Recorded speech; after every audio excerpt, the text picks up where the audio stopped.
Please, sign here. This document will be effective immediately upon signing, and you two may exit the Fortress of Meripede via the regular channels. It's been so long since we've been to the surface. Let's hurry up and... Huh? What's happening?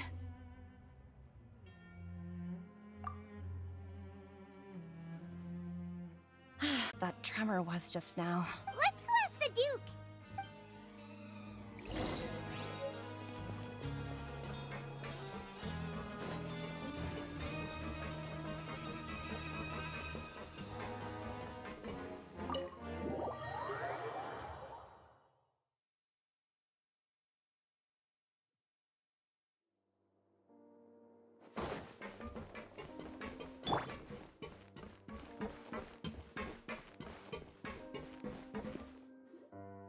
Your Grace?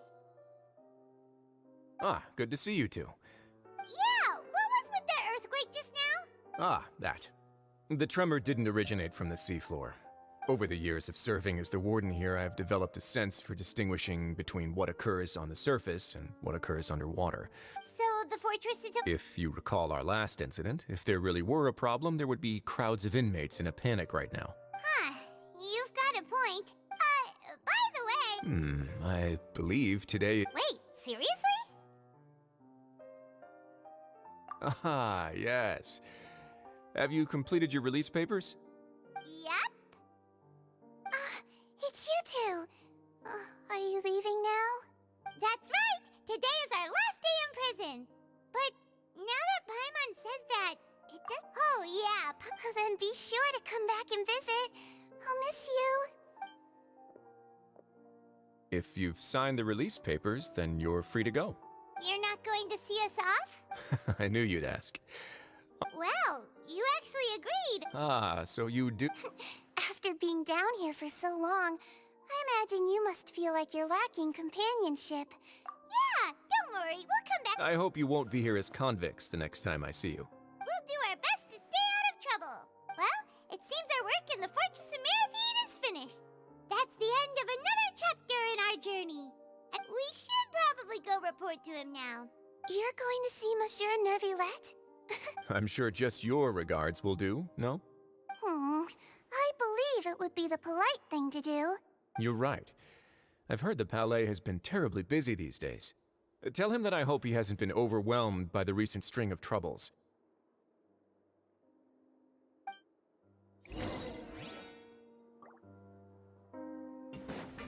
If you're concerned about things at the Palais, why don't you take some time to go up and check things out? I believe you should still have some vacation time to spend. Thank you for being so understanding. It means a lot. It's been some time since I've gone to the surface. I must say that I've started to miss it a little.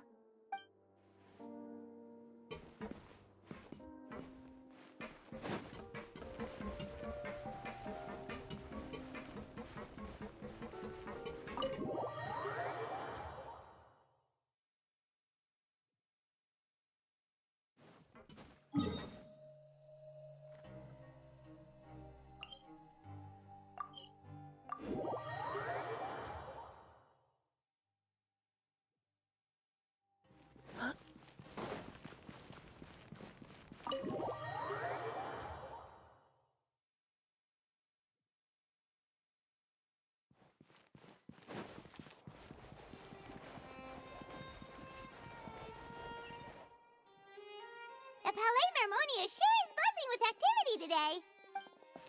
Halt! Huh?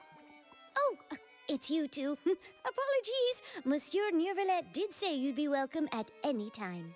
Excuse me, would you mind helping me take a look at this report? I'll be right there. Sorry, I've got my hands full here. You can see yourselves in. Everyone's so busy.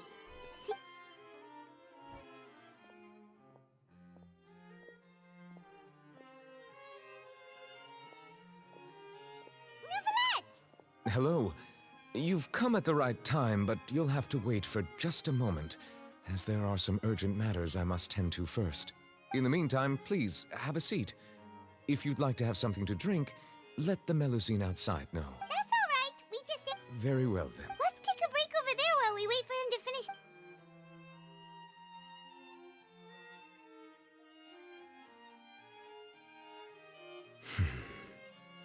right.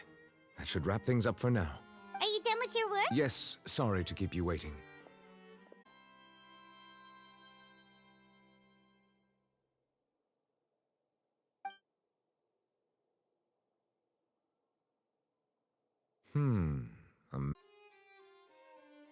Judging from your description, that cannot have occurred in any ordinary waters, but rather something like the primordial sea.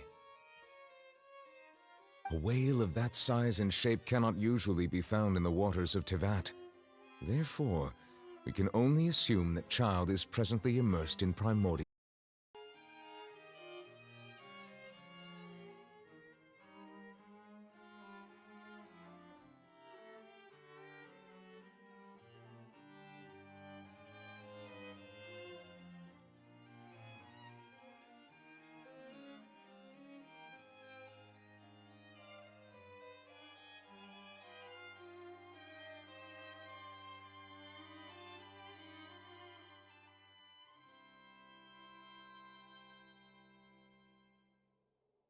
The water levels rose?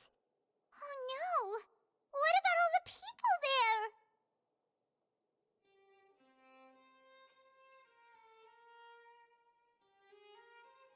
Fortunately, the water levels only rose for a short period of time and have already returned to normal now. However, I still have a bad feeling about the whole phenomenon.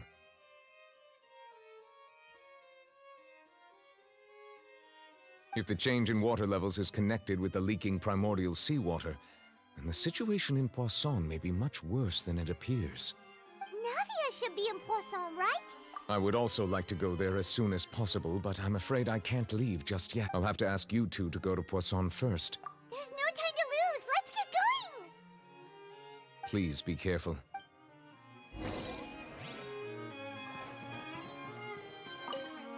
The two of you have my thanks.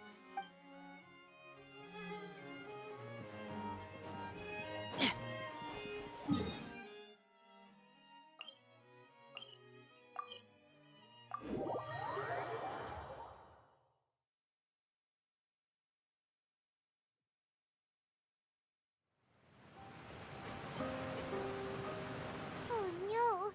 What happened here?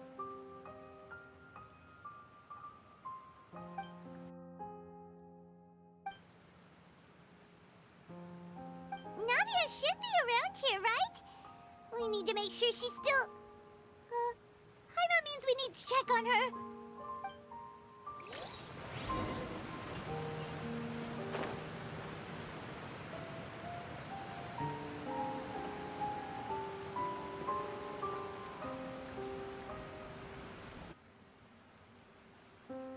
We haven't seen a single soul all the way here. What will I ever do now?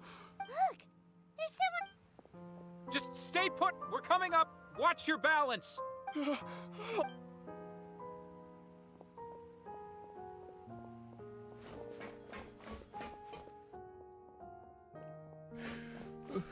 I'm not young anymore. How will I survive on my own?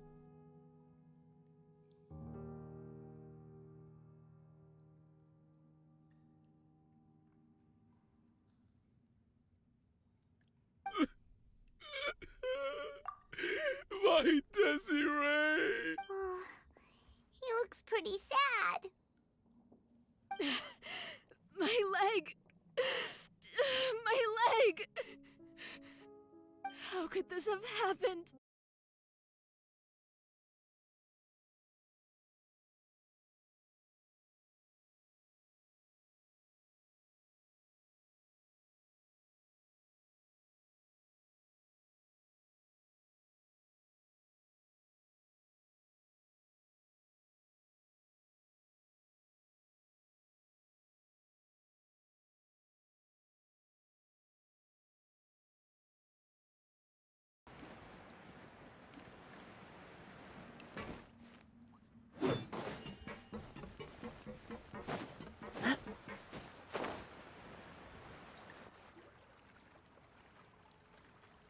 Oh, it's Navia. She's over there.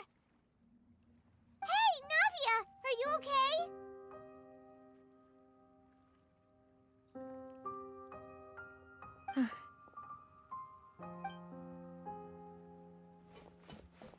You're here. We heard there was a situation in Poisson, so we came as... Yes. As you can see, the water level suddenly rose. It caused quite the disturbance, in fact.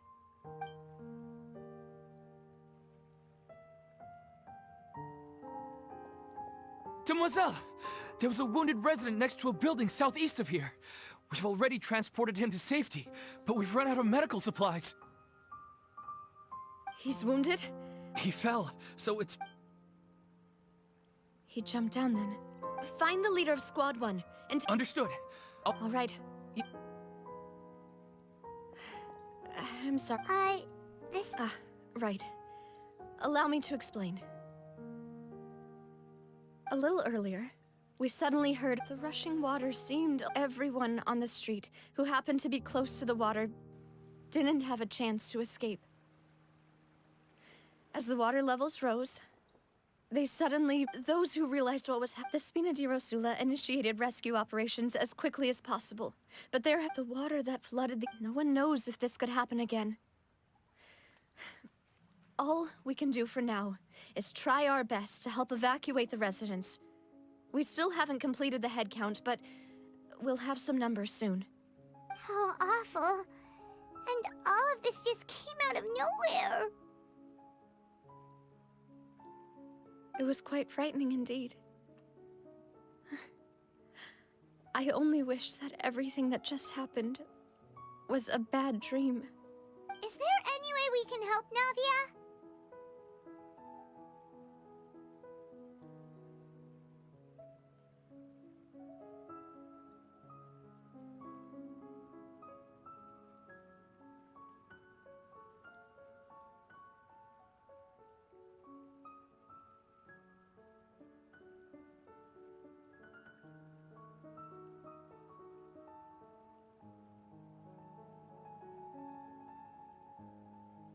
Thank you for being so willing to help in a moment of crisis like this. You don't know how much it means to me.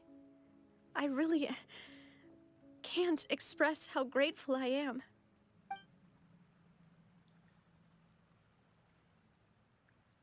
Don't say that, Navia. That's what friends are for.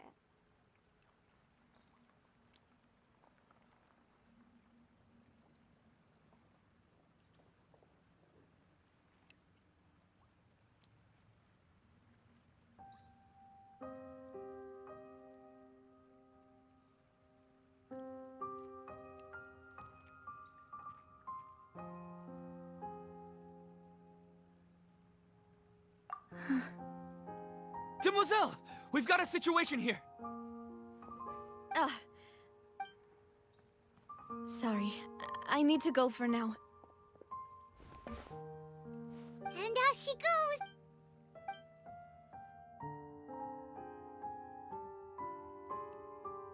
Okay, the wounded are being tended to, and we finished a preliminary head count. More support has just arrived, so I suppose I finally have a moment to focus on my own matters. Of course, we should remain ready for anything, and continue doing our best to rescue others. I'll be sure to have everyone at the Spina di Rosula ready to render assistance. Traveler, Paimon, would you two accompany me to my father's grave for a moment? Huh? Right now?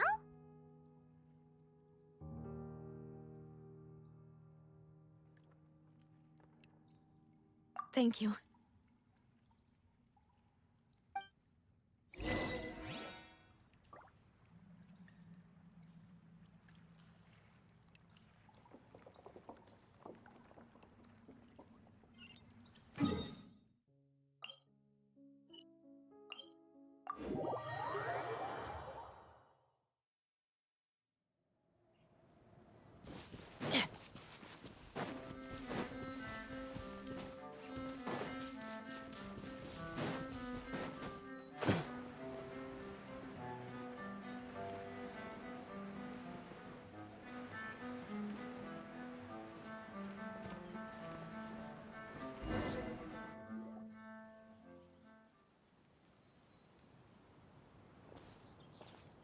Not a lot of people here, huh?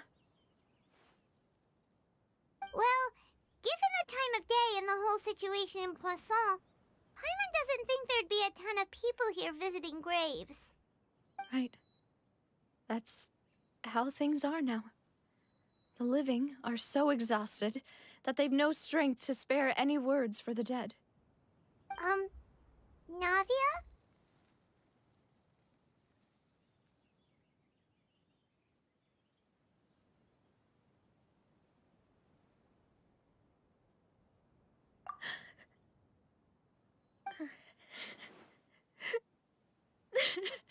Navia, what's wrong? Sorry.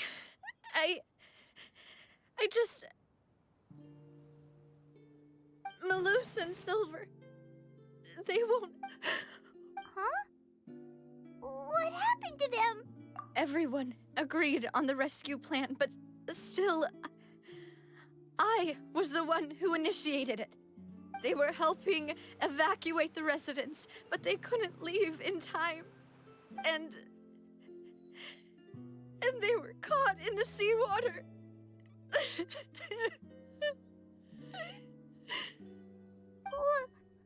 What should we do?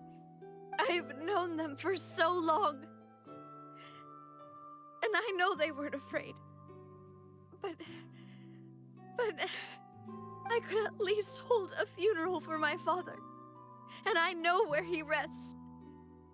But as for Malus and Silver, they're just... gone. I just can't...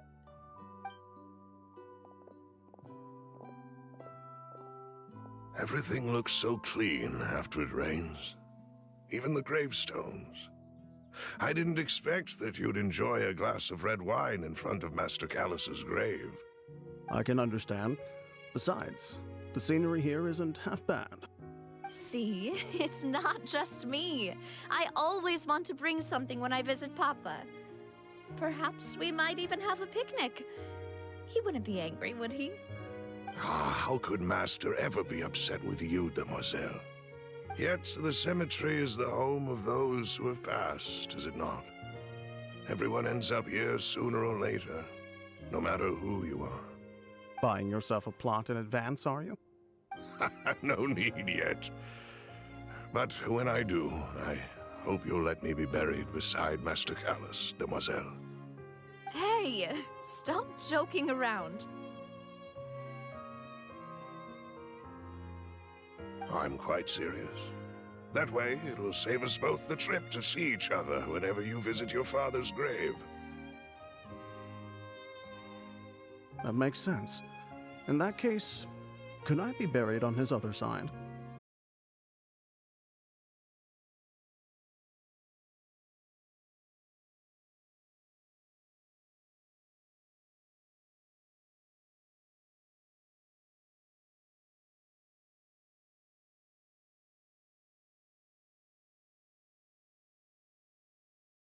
Doesn't know how to help you feel better. But, well, she understands how you feel. I'd always thought I could make my wishes come true. But now that I think about it, that never solely relied on me. Many things can only be accomplished with someone else's help. Malus and Silver have helped me so much. But by contrast, I could do nothing for them. I'm so sorry. You can spend as much time as you need here, Navia. We'll stay with you.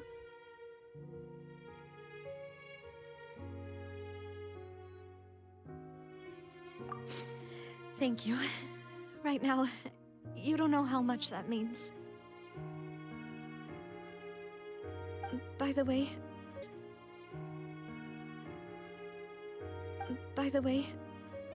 Burnett, Giverny, Francine, Karina. So, everyone else is safe. But still... It's okay. I know what you're thinking. And you're right. We lost Malus and Silver. But we were able to save more than we anticipated. The overall outcome indicates that the cost was worth it.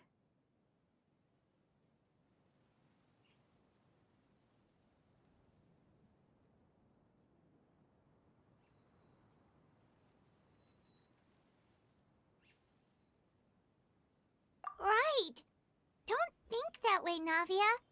One person might be saved at the expense of another, sure, but that isn't something we should ever consider a trade. Malus and Silver were not the price for saving anyone. They're heroes. You're right.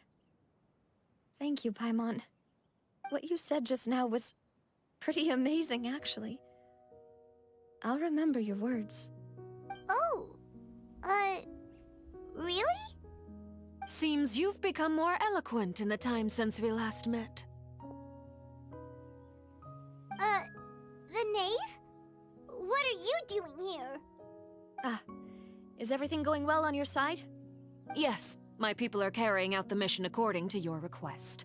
All the residents of Poisson have been evacuated, and we're preparing to relocate them to higher ground. As for these supplies, we have everything taken care of. There is no need to worry.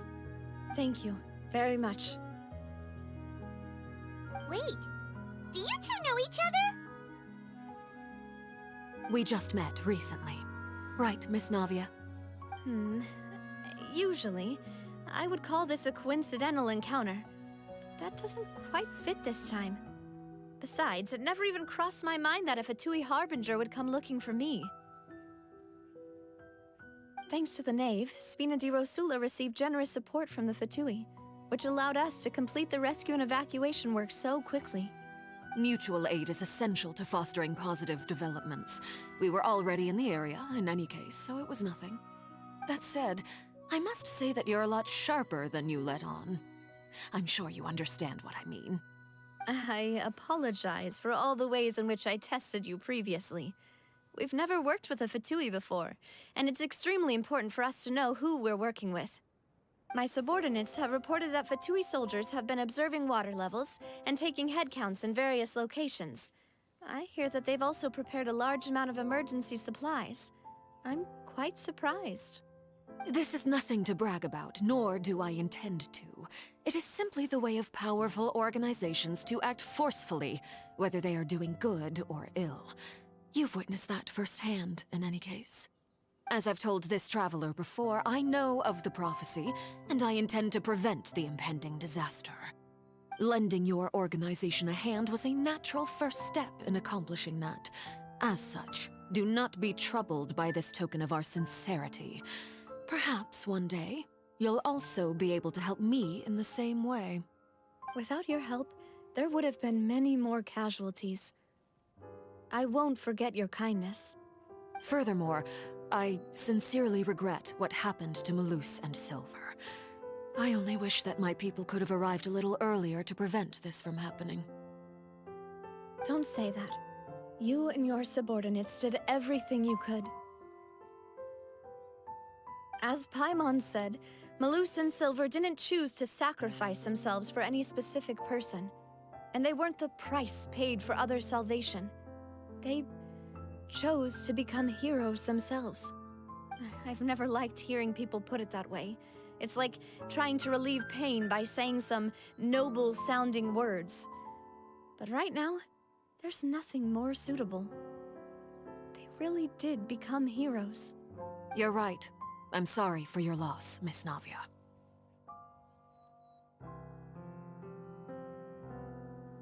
Water is life to Fontaine's people, and it also spells disaster. It's no wonder that people always say that prophecies represent fate. Fortunately, I've never been one for such opinions. So, you're one who will try to change fate, then? Of course. That is why I'm going to Hotel Bouffe de Thé. I still have some things to take care of, and the children need my attention. By the way, Traveler, Paimon, one more thing. Alright, then we'll just... Huh? This isn't right. Paimon thought you would ask us to walk with you for a moment so you could tell us something in private. That is a clever and useful conversation technique, which I do like to use when necessary. But there's no need today. It would not hurt to have Miss Navia listening in. Traveler, I'm sure you remember that I said we could work together when we had the chance. You and I both know that there may be issues with the Primordial Sea. Previously, it was the fortress of Maripede's sluice gate, and this time it was the water levels in Poisson. Indeed. Allow me to share the latest intel I've received from the House of the Hearth's intelligence network with you. During some recent investigations, a child claimed to have discovered some ruins near Poisson. Judging by the dating of the ruins, they may be related to the prophecy and the coming crisis. My people initially came to prepare for ruin exploration. Unexpectedly, this disaster struck. And at present, we're all busy prioritizing the rescue effort.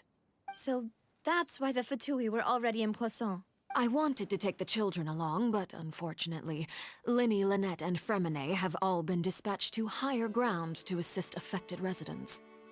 Linny told me that outside of the house, the person they trust most is you, which is why I want to give you this task. The House of the Hearth's members see each other as family, but Linny, Lynette, and Fremine said that they also see you as such, even though you are not from the house. I'm sure you already understand how earnest they consider their friendship with you to be. Oh, that somehow makes Paimon feel kinda happy. The intel I just shared about the ruins could fetch a high price. But since the children consider you family, Got it! So all we gotta do is go to some ruins, right? We can handle that. Excuse me, but may I tag along? You wish to join, Miss Navia? But are you sure you're up to exploring some ruins? Well, I'm sad, yes. There's no point in being depressed while we... Besides, I'm also doing this for myself. Since you put it that way, I have no objections. All right. The ruins are to the south of Poisson. Here's the map. Okay, the three of us will handle it. Come on.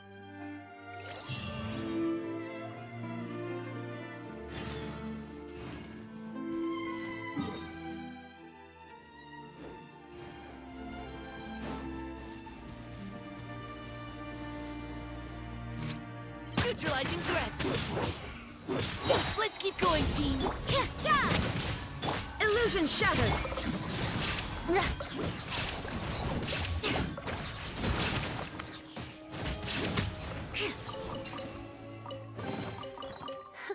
At least good luck doesn't discriminate by clan.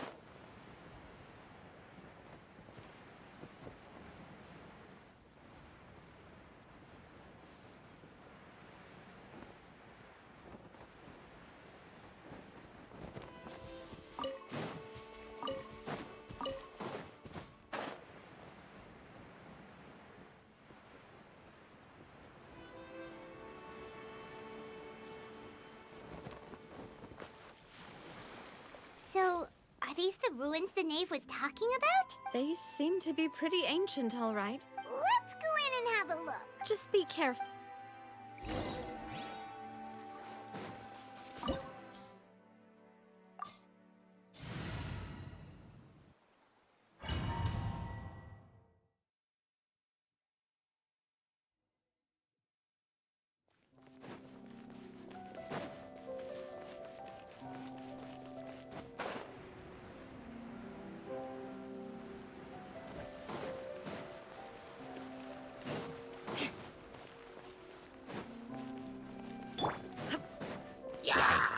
There is no escape.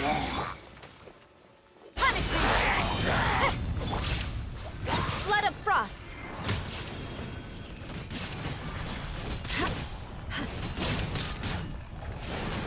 I condemn you.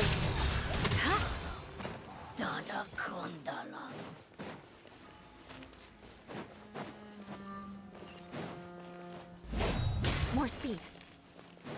Floor here isn't safe.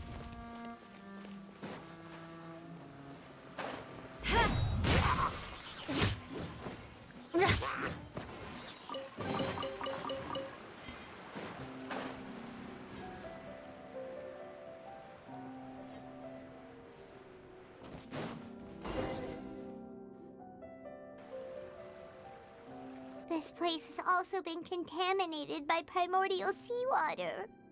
Yeah. And a lot of it, too.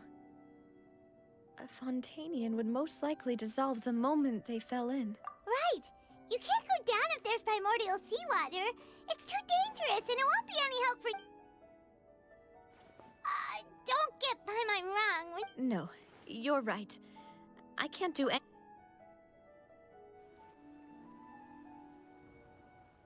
That complicates things. In that case... The water levels here are unstable. I'll go together with you. Perhaps we'll find the exit just... All right.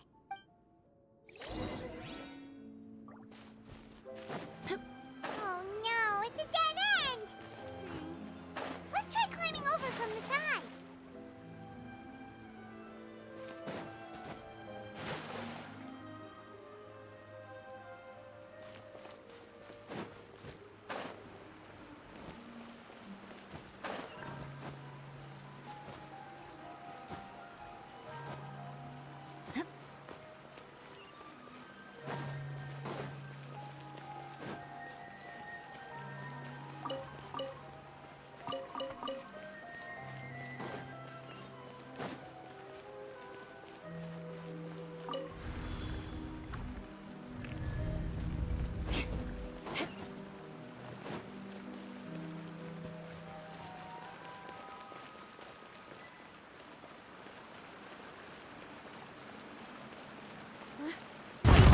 There's something wrong with this bridge!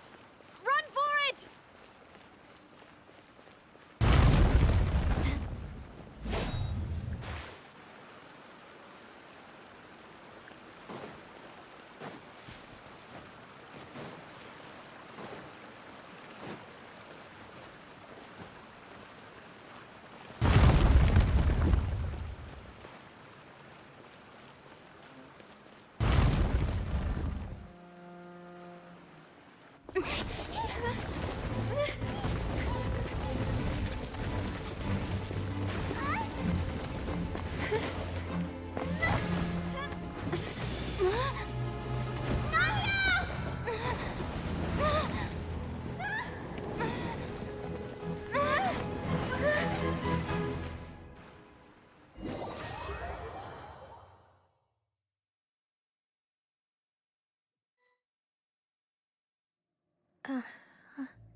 Demoiselle? Huh? Demoiselle, what are you doing here by... Maybe she just wants some time to herself. Yes, it... That's quite possible. Oh, right. This is a... Is something the matter, Demoiselle? Oh, no. I was just trying to... Do you remember Miss... We were headed to... Right. Oh, Miss Navia. Mr. Malus. And Mr. Silver, too. How... I've been great. They were knocking on... Sometime. Oh, yes, Miss Navia. These are some flower seeds that I prepared. Please take them. I don't know what... Why, we can have as many pots as you'd like, Demoiselle. Perfect. In that case, we'll swap out some of the decorative plants. Very well. Wait. Excuse me, madam. That's right. No, it's nothing. I've heard this name before. And why are there so few people around here? We must mind the time. Huh? We do? Well, now... Miss Navia, here you are. I've been looking for you. My trial? Yes, she's right, Demoiselle. It's just about time. Oh?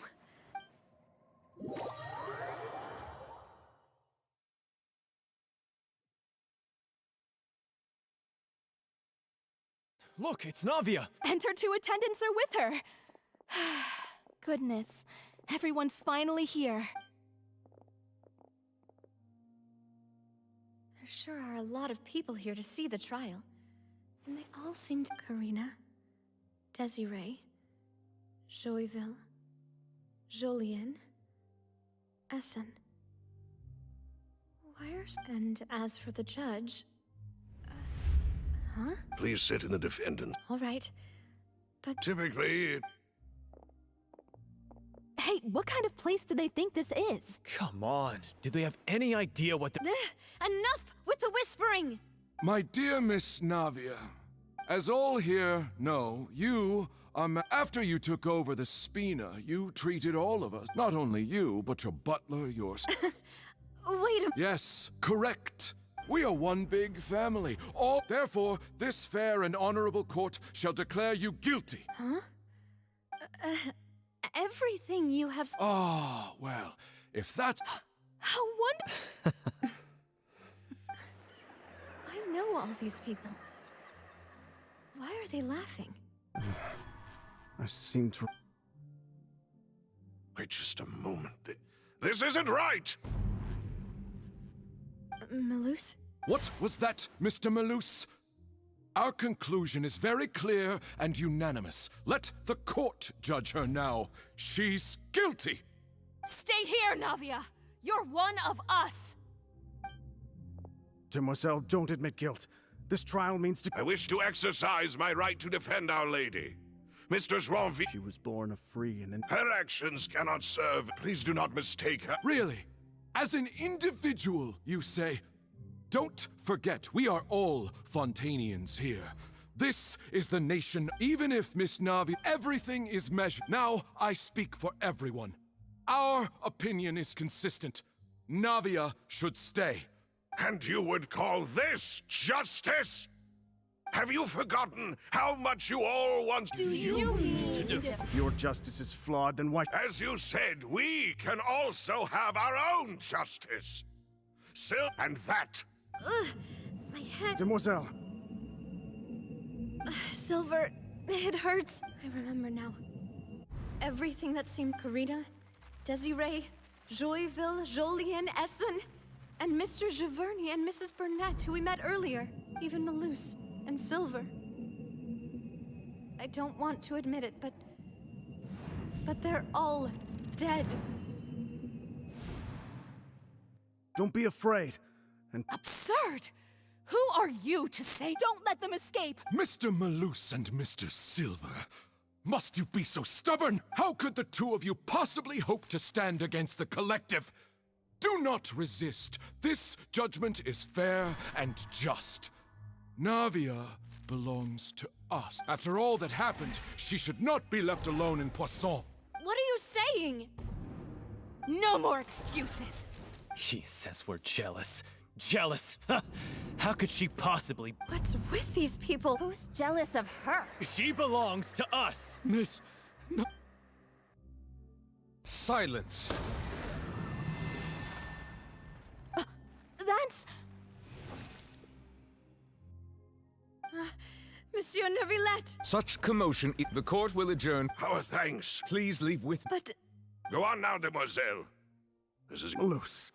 My apologies. I couldn't resist making one little joke once I realized that... Malus. Silver. Quickly, you Goodbye. Farewell.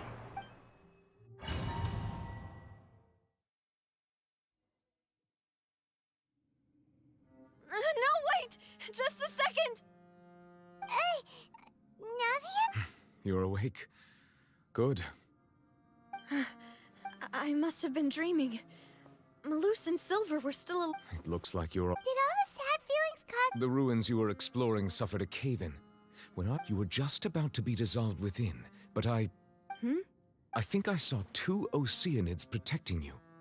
It was only for a moment, perhaps even a fraction of a second, but they gave me the chance to retrieve you. Were it not for their intervention... Wait, did you say Oceanids? Perhaps those two Oceanids were the... I always told them that they didn't... Please come with me.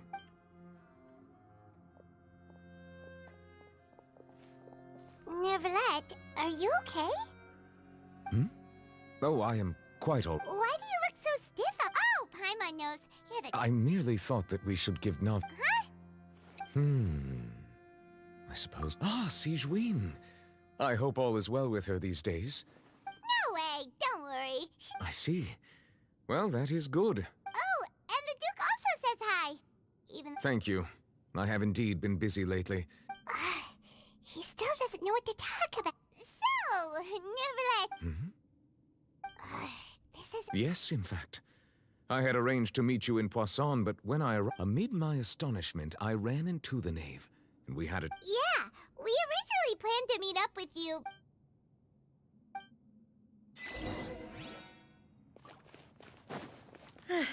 I'm sorry to have kept you all waiting like that. I'm feeling much better now. I guess we should get going again. Will you come with us, Monsieur Neuvillette? Yes, if you wouldn't mind my company. Oh, right! Another one's going to the garden! Let's get going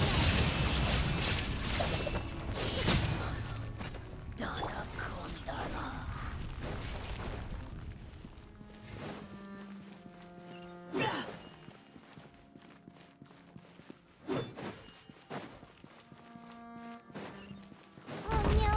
Another unstable path! Watch your step!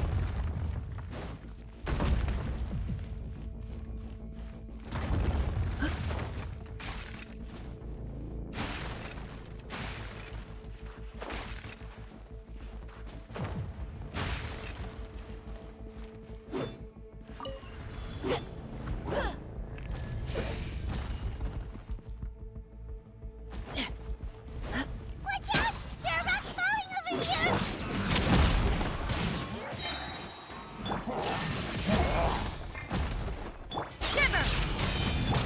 Now's our chance!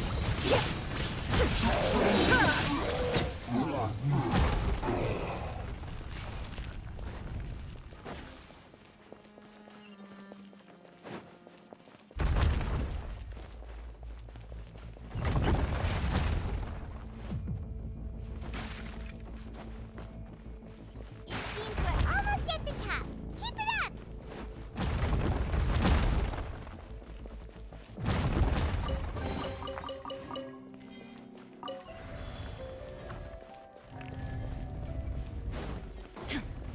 Yeah.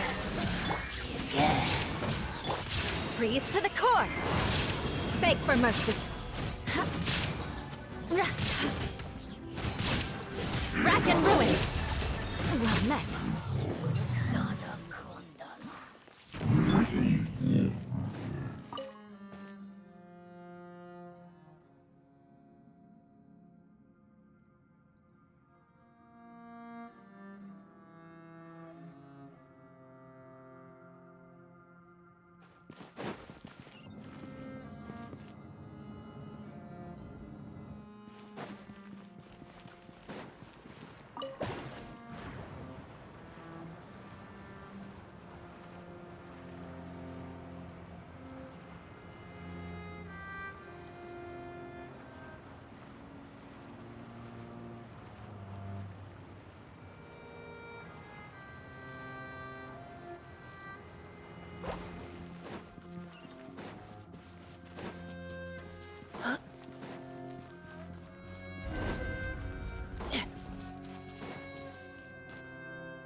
Looks like we've reached the end.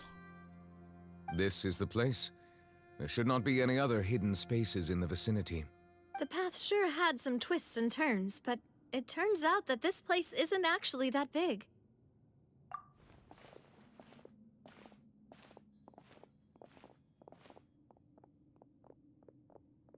Stone slates.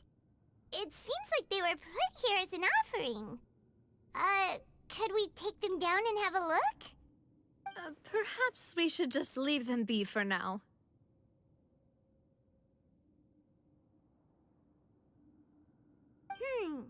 There are 4 locations in total, but only 3 stone slates.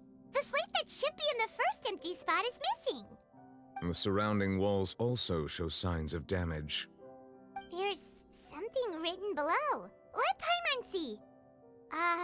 Reason dictates that this nation be destroyed. I shall record the history of its future here in its past. Say what? It feels like someone left these slates and these words here for a purpose. But does he mean that Fontaine should be destroyed? That would fit the circumstances dictated by the prophecy, yes. Indeed, the slate's contents correspond to it. Take the second slate, for example. There's a person kneeling here. She seems so dedicated. And there's a whole bunch of other people behind her doing the same. She's facing this... what is this? Some kind of island in the sky? And is that Lady Farina in the third image? Did the Hydro Archon fall into the water? And is that a ring of people around her? Paimon doesn't quite get it. Are they all in the water? The fourth image. I know this one. This exactly matches the content of the prophecy. The people will all be dissolved into the waters, and only the Hydro Archon will remain, weeping on her throne.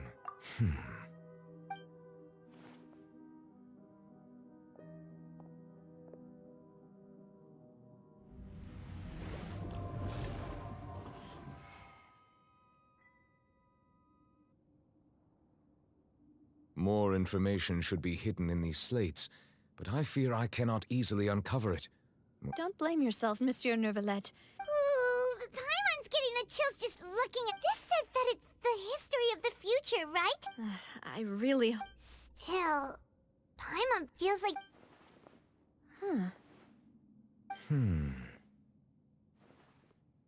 That's right! If the images are in chronological order, shouldn't the fourth, the waters drowning Fontaine, come before the third, where the Hydro Archon herself falls into the water? And yet the order is reversed here.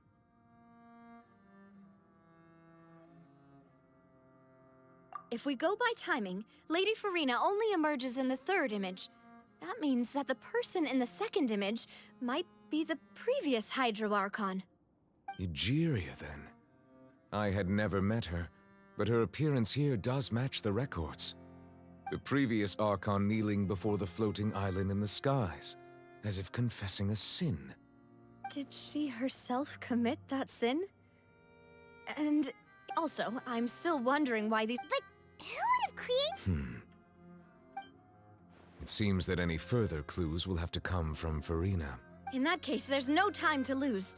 Yeah, we better get somewhere safe for now.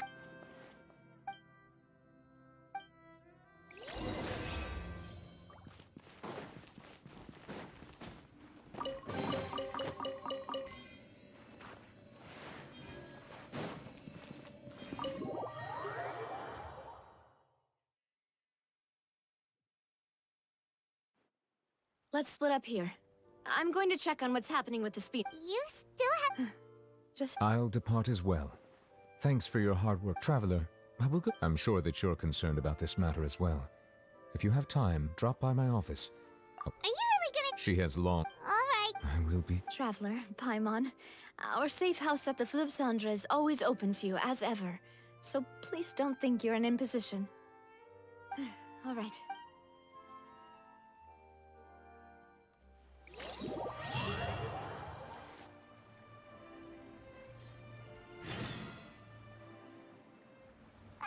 We're finally back!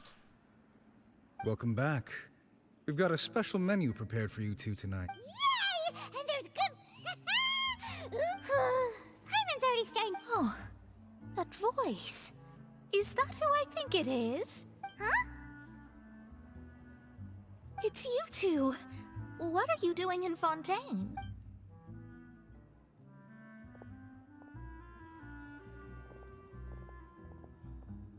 Mona?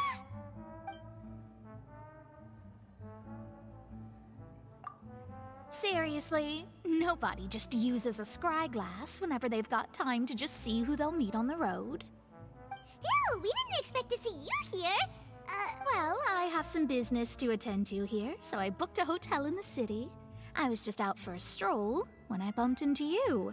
Quite unexpectedly, if I might add. Why did you think I was from Fontaine, though? Is that because Magistus doesn't sound much like a Mondstatter surname? Well, I used to have my own surname, which was, well, some other thing. Either way, the old hat, there was nothing for it, really. She really is amazing at astrology, so... Nope. Although it is used by us in place of surnames, it generally just... Wow! I reckon so.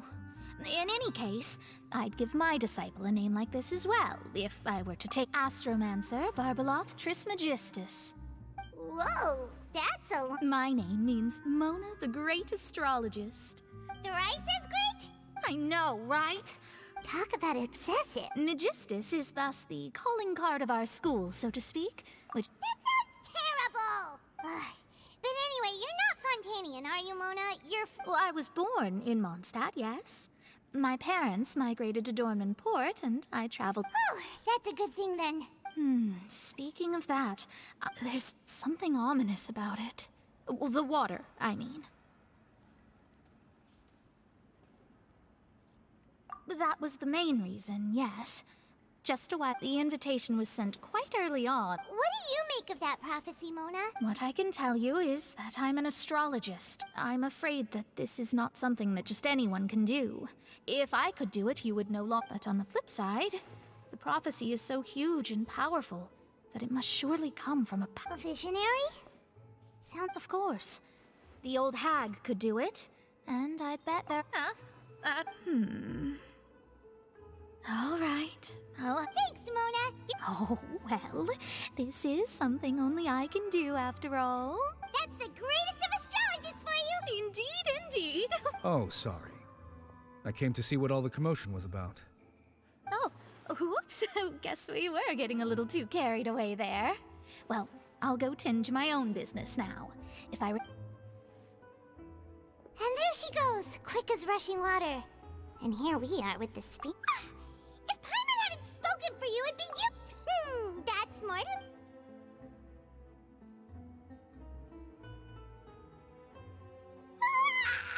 Good morning. To be honest, Paimon's still feeling...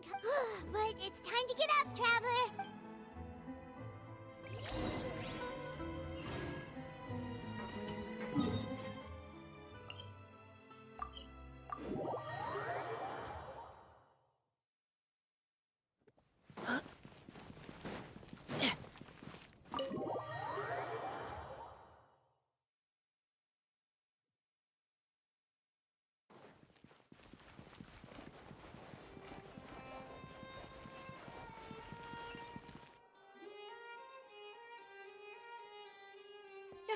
You're here! Monsieur Neurvalette and Lady Farina, they...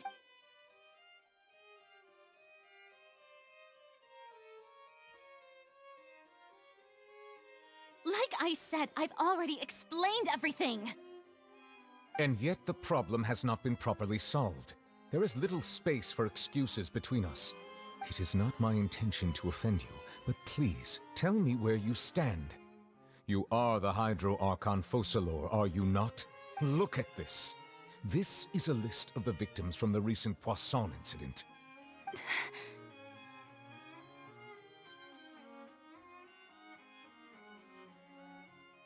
You mean... We did not arrive in time to avert this disaster, and I will not have it happen again. I will say this once more. You must tell me everything you know. Yesterday, I found 3 stone slates in some ancient ruins near Poisson. Seriously? You're questioning me like this is a court case now. I don't know anything about that. But you found them in some ancient ruins, you say? That's correct, which is why I came to ask you some questions. There should have been 4 slates, but one of them was missing. The other 3 featured different images that seemed to correlate to the prophecy. The prophecy? The second of these slates depicts the previous Hydro Archon Egeria kneeling before a floating island in the sky. I don't! I've never seen such slates! I'll ask you again. Do you really have no information regarding the previous Archon? My deciphering of the slates indicates that the Hydro Archon Egeria once had to confess to, or apologize for, a certain sin. If anyone would know about it, it should be you. All gods don't have the same secrets, you know. She was herself and I'm me. Is it really so strange that I know nothing? I understand your concerns. Forgive me for saying this now, Lady Farina, but I have long known of your various secret investigations into certain matters. There are several indications that you have been investigating the prophecy on the sly. This is not strange in itself, considering that you are the Hydro Archon. But it is strange that you should also claim to not know any of Egeria's secrets, as well as do nothing following your inquiries. You have never been as superficial as you have presented yourself to be, nor are you a fool. And yet, your behavior is very inconsistent.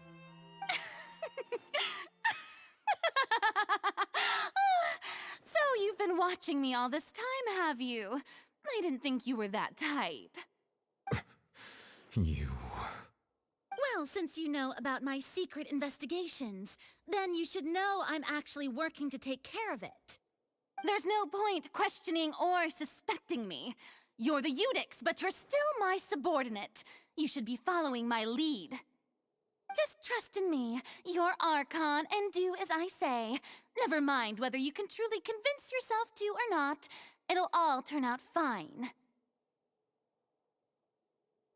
That's all I have to say. We do not discuss this matter again. Oh, the opera's about to start. Toodles!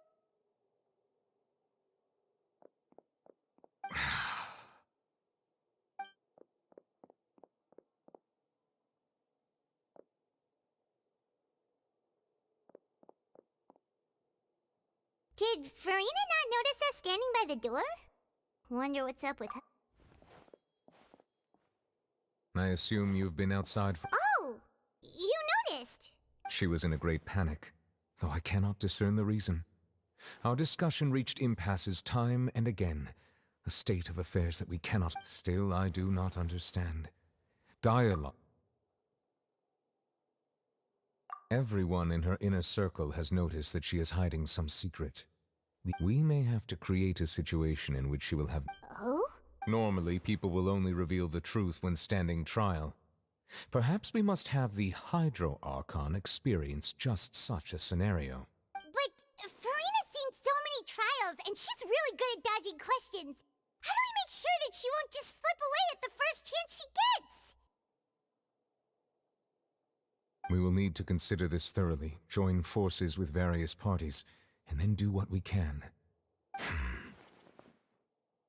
If at all possible, I would prefer to recuse myself from this affair, but we must prevent the prophecy from coming to pass. This may be cruel to her, but all Fontaine is in— But who will lend us their aid to do so?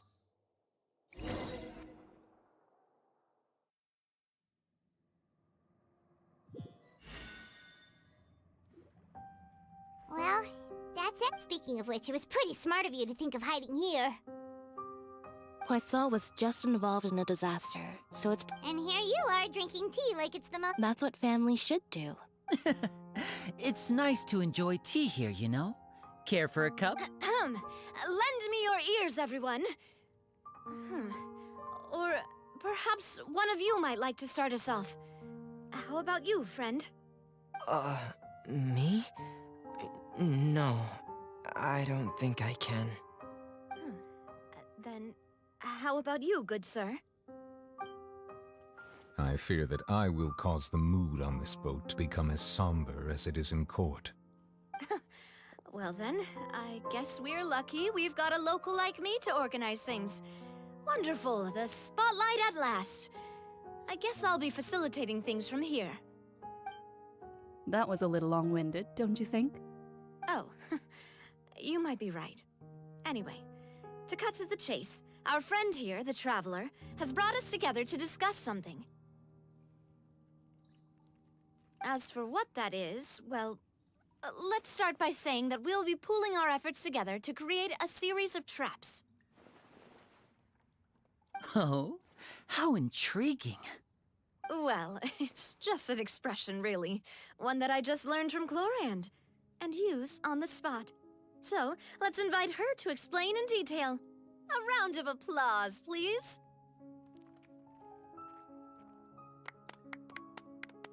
Huh? Didn't you say that you would be facilitating this? Oh, come now. Your work doesn't involve much public speaking, right? This is a good chance to practice. You might even pick up some fancy oratory tricks to impress your boss with in the future. I see.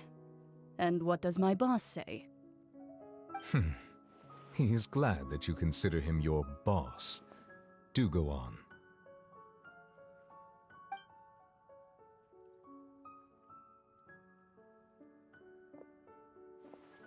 In that case, do any of you have experience hunting?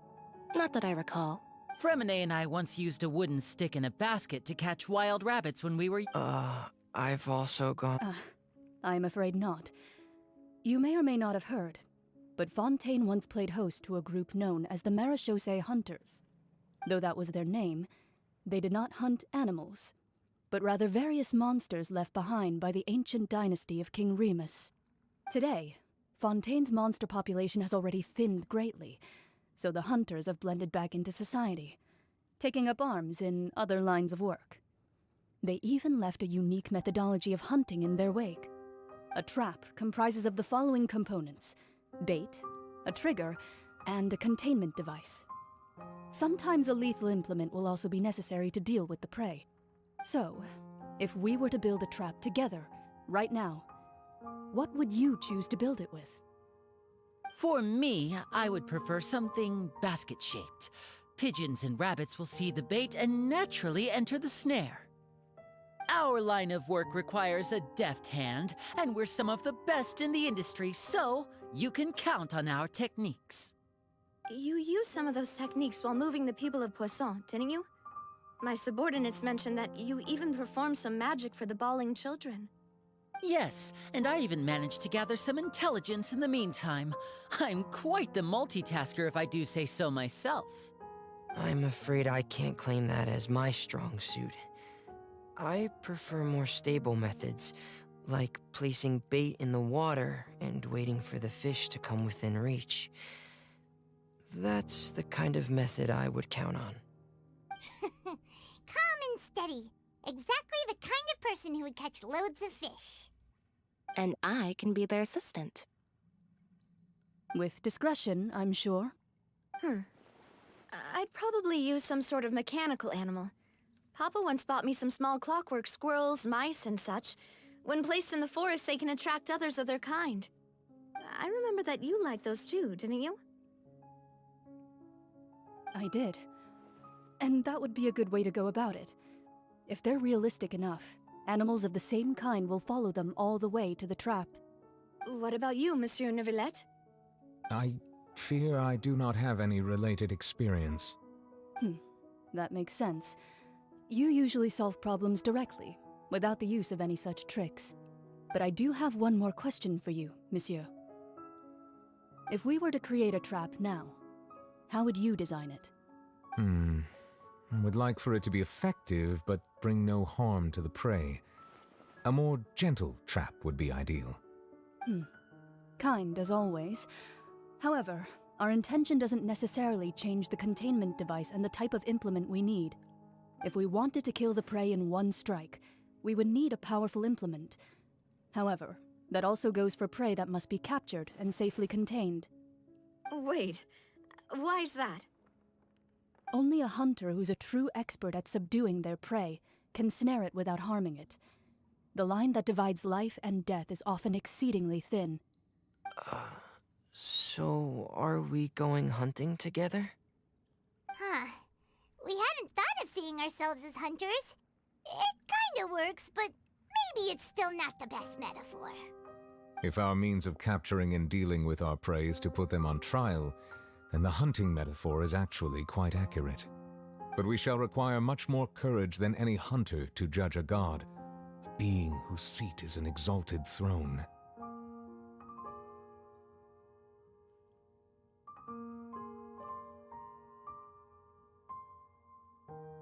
Oh, so that's what's going on. Sounds very interesting.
Whew.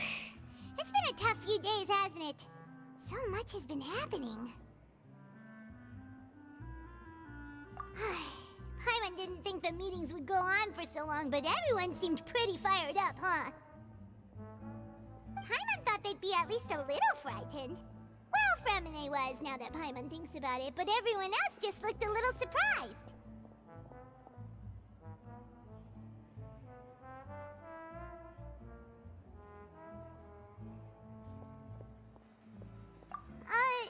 Well... It's hard to say. After all, you're the most reliable person. Did you just pour some tea? Paimon didn't notice you doing that at all. Then what's that? Paimon's never seen that cup before. Don't be frightened. I'm just joining you two for tea. I merely refrained from saying anything till now. Who's that? Ah, have you forgotten me already? Wait, you are familiar. The voice from the sky, Huh. You're feeling lost now, just as you were feeling previously. Consider me a passerby.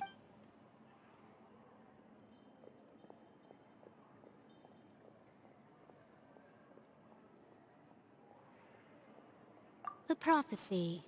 Yes, what has been prophesied will be fulfilled. You may view such things as the... What? I believe you have witnessed a failed attempt with your own eyes. Can everything in Teyvat... Ah, so you've caught on. Just as prophecies are usually only the future as seen from the perspectives of the gods, could things be happening in hidden corners where the gods' gaze does not fall? Are the things that you shall see different from the fate that the gods perceive?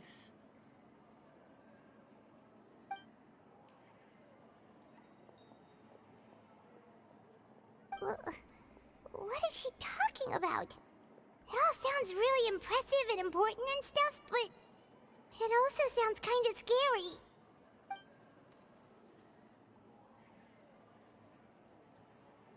I believe that you understand, right? Some things are insignificant, but others you must reach out to change. Ultimately, fate shall serve as your only guide, no matter what will happen in Teyvat's future. All you need to do is to play your part.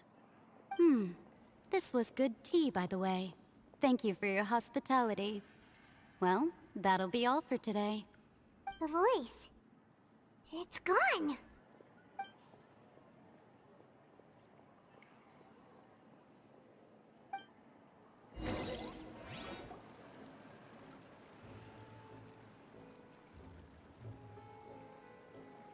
What? I want to hear someone talking. All right, coming.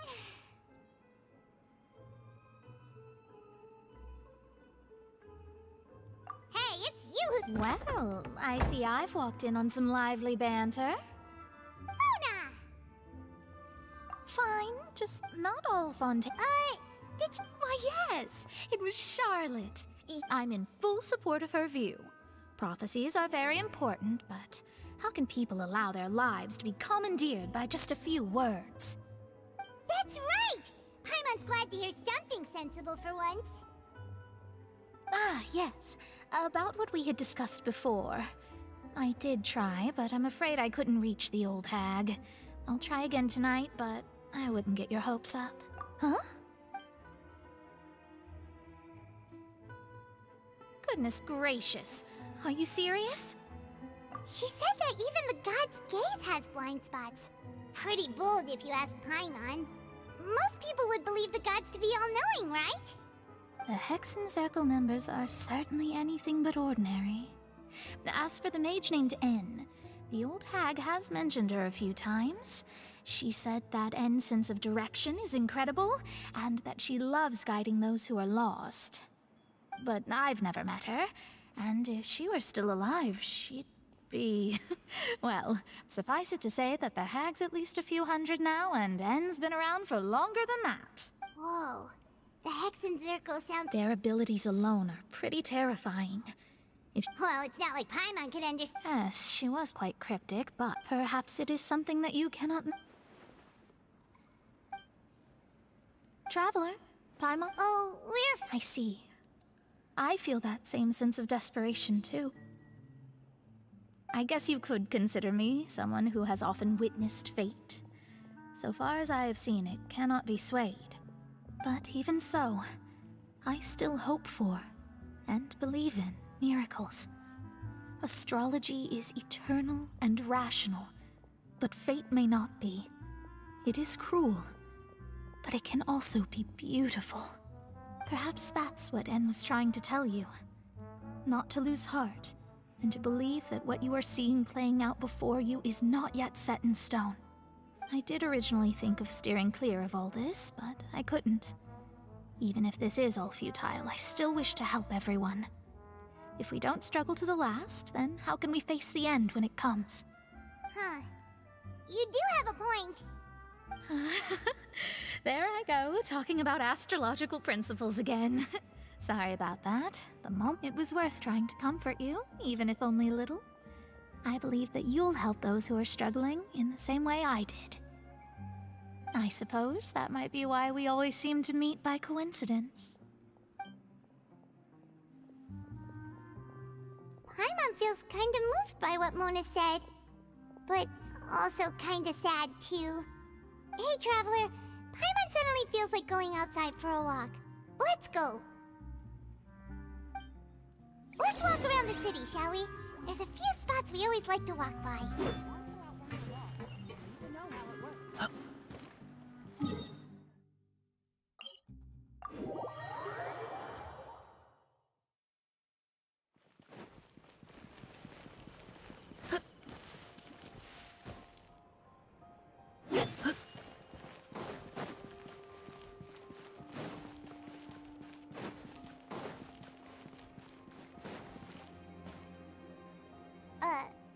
Huh?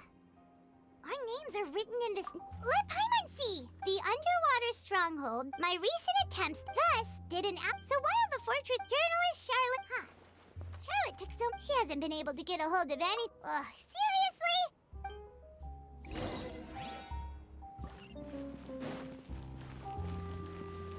Huh?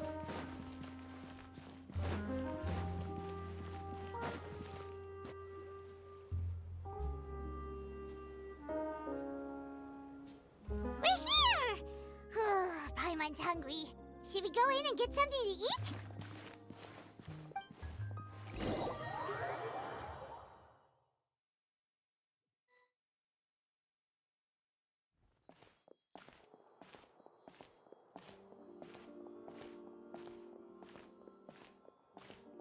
Hey, quick! Look! That's the limited edition, only 16 slices a day cake! It was so delicious the last time we tried it! Despite the tense situation we were in, let's give it another go! Paimon's sure it'll be great!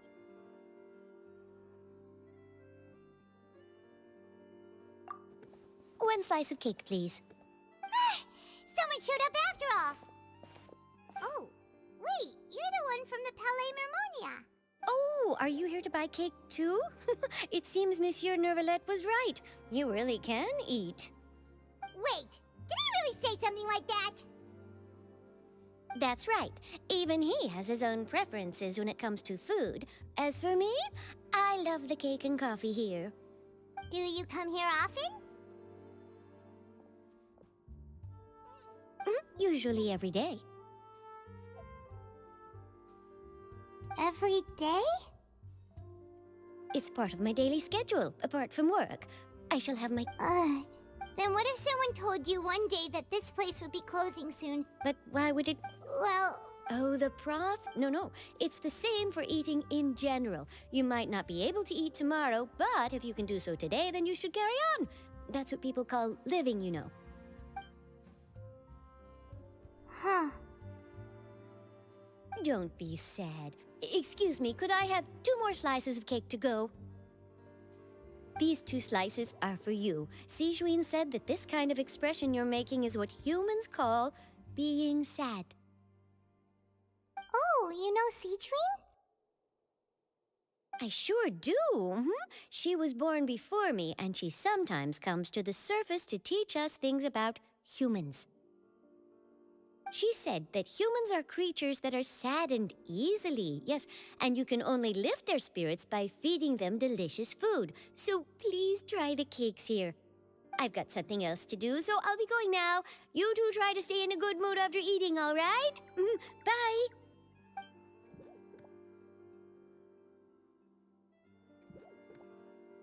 And there she goes. All right, let's dig in. Paimon's sure this cake will be delicious.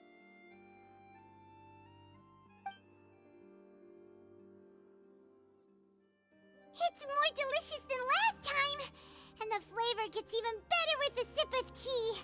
It sure would be nice if we could come again tomorrow. Sure would be nice if we could always eat delicious.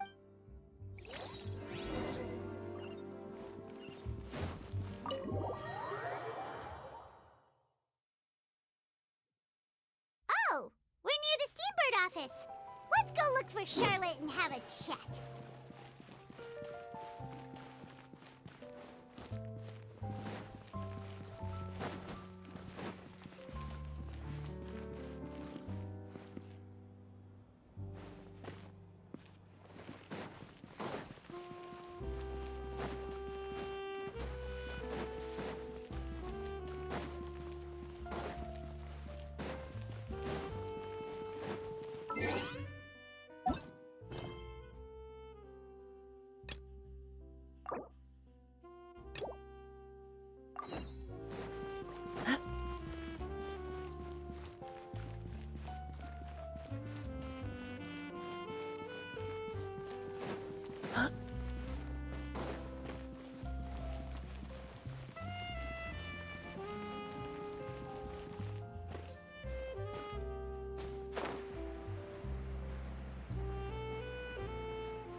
Article I wrote about you?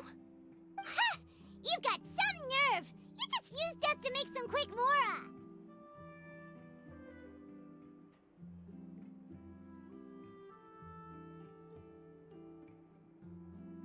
Oh, you needn't worry about that. It's all right, though. I've set aside the amount intended for you. I've even set the table with some food. Really?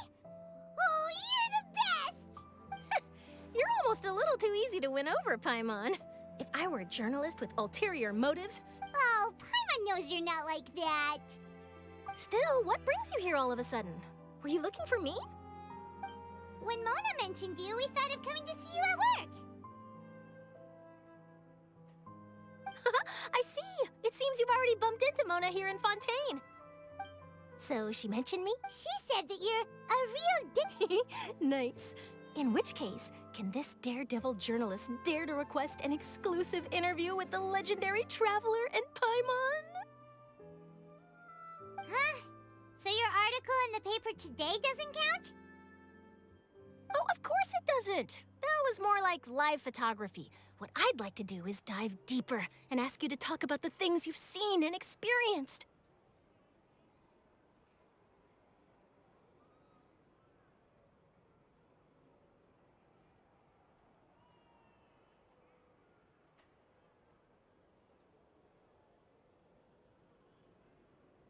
Yeah, are we even qualified enough? Why not? If I say you're worth an interview, then you're worth it. Oh, in that case... Oh, so that's a yes? Ooh, splendid! Whew, so much to get done now. Talk to you later. Wait, Charlotte, Paimon's still got a question for you. And what's that? If, just for example, Fontaine were to be flooded tomorrow? Huh. That's the prophecy you're talking... If you're seriously asked, from what I've seen, most people don't know what they'd do should the worst come to pass. In truth, it might be better just to behave like normal rather than worry over such an end. So in all likelihood, I'd probably still be prepping at the office for that interview of ours. I know what you're thinking. That sounds a bit sad, but I've always believed that it's best to do what you enjoy. Just think about it. If this nation really were to be suddenly destroyed tomorrow, but I still successfully finish an exclusive interview with a truly unique person, then the story I would wind up writing would truly be timeless. And then do you know what I'd do? Well, I'd write that story, send it for printing, and use messenger pigeons to get copies out to the various nations as soon as possible. I'm not a dreamer, nor am I a workaholic, but I do love my job, and I'd be proud of leaving such an article behind. I guess you could say that I was born to be a journalist. But anyway, that's my answer. And on that note, I'll get back to my preparations. That's so nice. All of a sudden, Paimon actually kinda envies her. Anyway, let's go and take a look at the sea, shall we?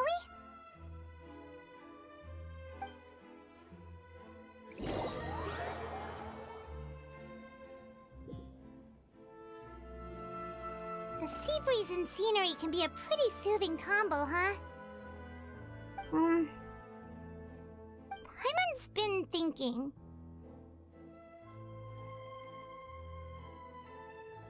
If it wasn't Fontaine, but all of Tevat that would be destroyed tomorrow, where would we go and what would we do?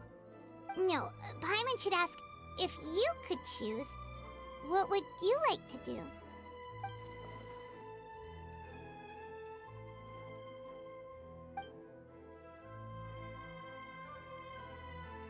We've always been moving to the... You mean, still traveling? Huh.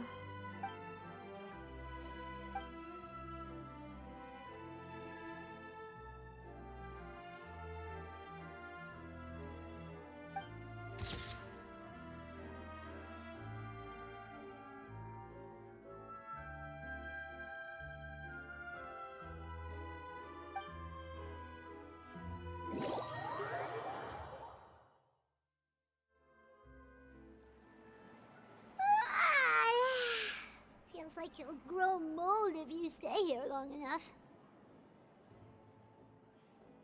But it's still better than the Fortress of Meropide, that's for sure. It's not only damp there, but salty too. Ah, so the two of you are still here. Wonderful. Oh, you're from the Palais Mermonia, aren't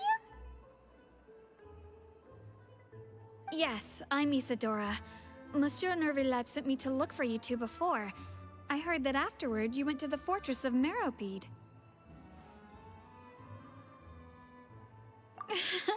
Not at all. I'm well aware that you're friends of his. Actually, I'm here to pass along a message from him.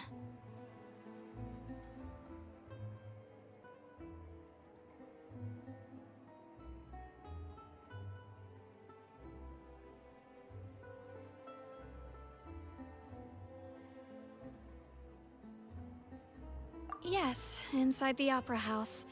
The Marechaussee Phantom has declared the incident a small-scale riot. A riot? Well, that said, Lady Farina loudly accusing her of doing nothing and before she could respond, the crowd continued to grow. So people have started to put the blame. I agree. So what happened after that is for Seeing that the situation was spiraling out of control and that the Marechaussee Phantom had their hands full. So, you mean That's right. That said, I don't think there's much to worry about. Good. Don't worry. Is that... Well, sounds like we should hurry over to Poisson then.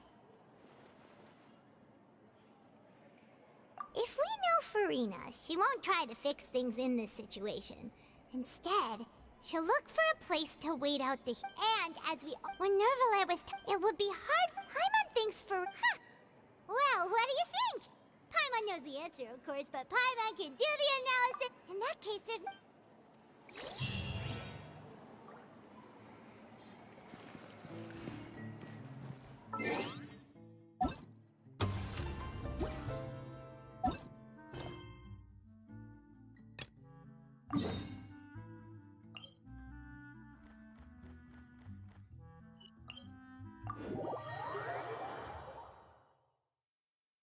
This place looks deserted. Guess all the survivors must have evacuated already. All that's left here are signs of devastation. Could Farina really be here? Let's try to find her as soon as possible.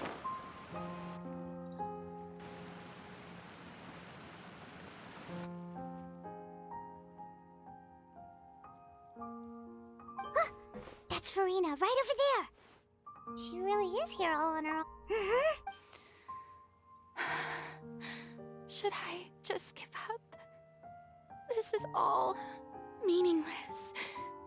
What was meant to happen did happen after all. Everyone's dead. I'm sorry. I am so sorry. Give up, Farina. There's no... I'm sorry. But what can I even do other than to repeat meaningless apologies over and over? Who's that? Don't worry, Farina. It's... Farina, you were... What do you mean? Who did that uncivilized rabble? They even dare to tout their Archon! Oh, and I'm sure Nouvellette and those people from the Marechaussee Phantom are freaking... Of course not! Hey, there she is! The Hydro Archon's over there! Quick, after her! Farina, those people seem to be after you. They are... That's... Farina just ran off! Quick, we have to catch up!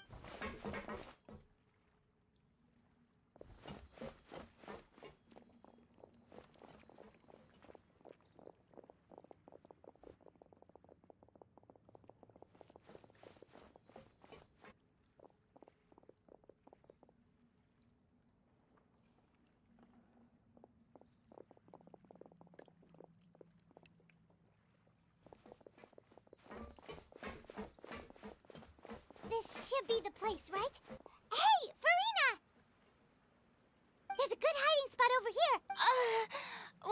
What? Hurry, they're almost... Fine. I suppose haste is...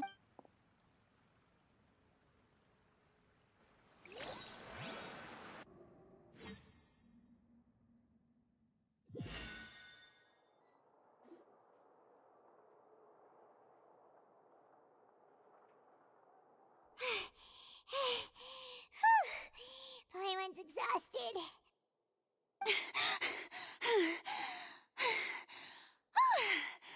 I'm so tired. I totally thought they had caught me. No, I mean, I merely gave in to the sheer enthusiasm they displayed.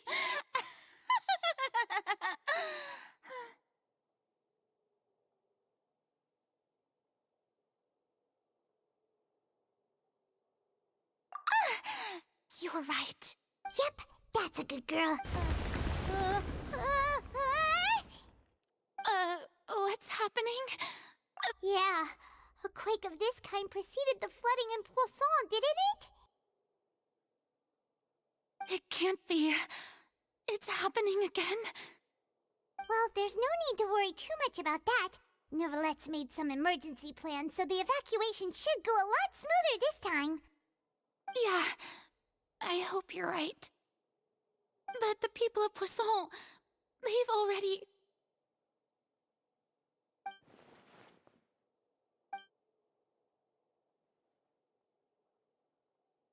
It's true. I've been investigating the prophecy for hundreds of years. I once had informants all over Tevat, searching for clues and feeding information back to me. I've tried all kinds of ways, too, to hold back the sea. Anything to keep the coastline from advancing. But all my efforts proved to be futile in the end. Really, the truth has been clear to me for a very long time. We cannot make an enemy of the divine. No matter what we do, the will of the heavenly principles will have its way, and the prophecy shall be fulfilled.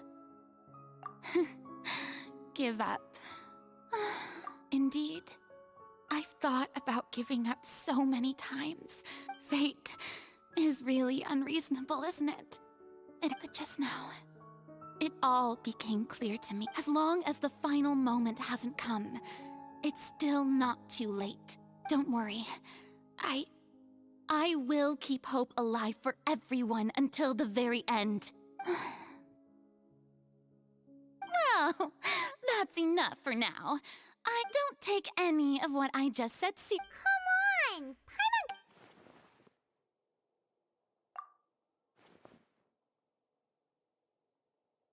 Cher, that's impossible. It was fated right from the start that this... A witness. And if Tevat is in its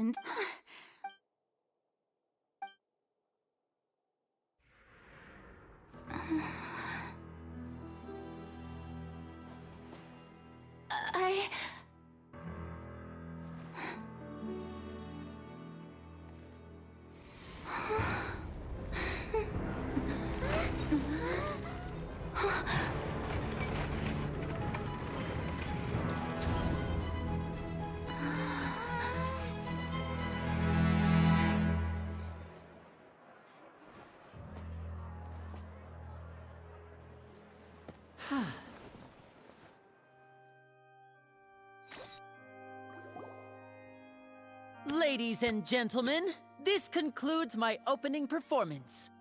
Now, without further ado, we may proceed to the trial of our god. So this is what it is.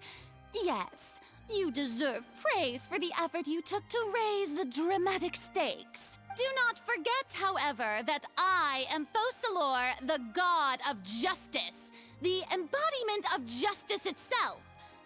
Does it not strike you as even the least bit absurd to bring the very concept of justice to trial? May I interpret these words as your refusal to stand trial? In that case, you will have the opportunity to defend your honor through a duel. You would draw your blade against a god? I see. It seems like you have made up your mind.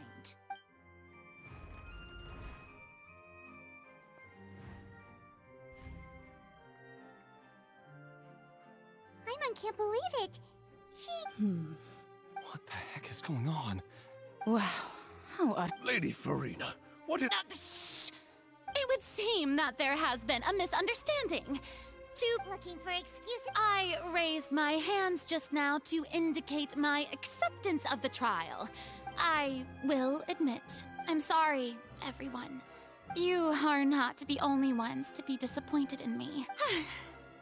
But now, it is time for the Hydro Archon to show you her courage and resolve. I, Farina, will use this trial to show the world the true meaning of justice! This time, I will protect you. Applaud and rejoice! One of the most outrageous and fantastical arcs known to the opera epiclese is now unfolding before your eyes. Mark my words, this shall be one of the most exhilarating and brilliant shows ever to grace the stage of Fontaine! The trial of the Hydro Archon, Focalor, will now begin! Woohoo! Oh, no! Why does it feel like Farina just took over the whole thing? Also, even though she's still acting super dramatic, All right, then. Who will be my opponent in this trial? The court asks the prosecutor to please take the stand. Is that so? Very well. Then please speak, witness of Tivat, my accuser and fated opponent.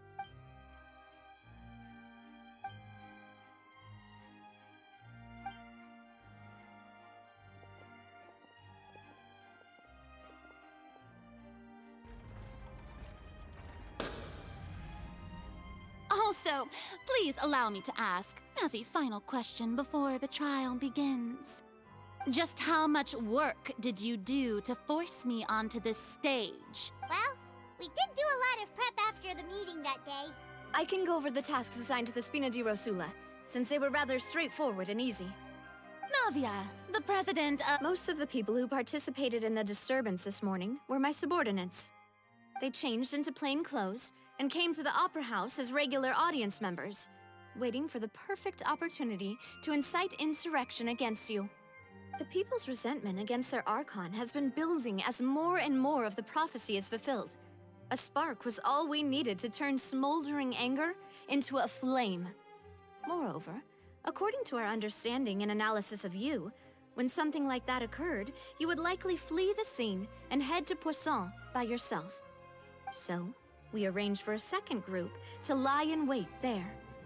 So, you mean the ones who scoured the settlement for me were also from the Spina? And their goal was to force you to step into the giant magic box so you may personally participate in the greatest magic performance in all of Fontainian history. That's right. That house was a magic box, rather than someone's residence.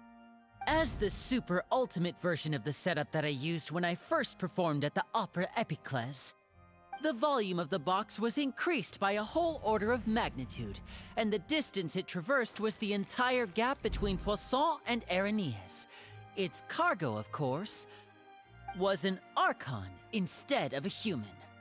My thanks, Farina. Without your help, we could never have pulled off such an extraordinary performance. You're welcome? Of course, this performance was only made possible with Father's support. The House of the Hearth spent a massive amount of labor in Mora to pull this off. We had to select a location, construct the giant magic box, dig a tunnel, and open up a path through the water. It was a lot of work for all of us. So, in other words, the earthquake that we felt within the giant magic box was just a normal tremor from the transportation of the whole house? That's right. It wasn't a sign of another disaster to come.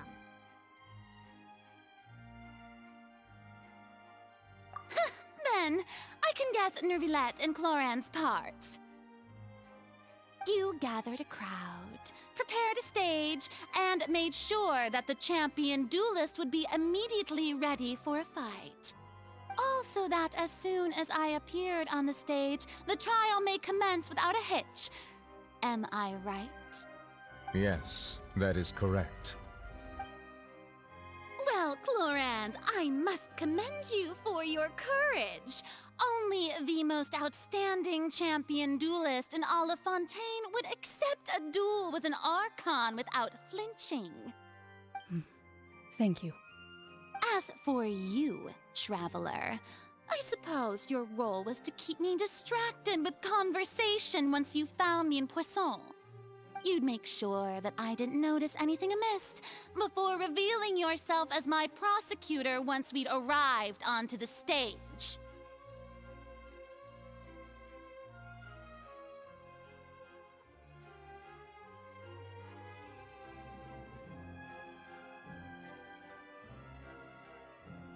Oh?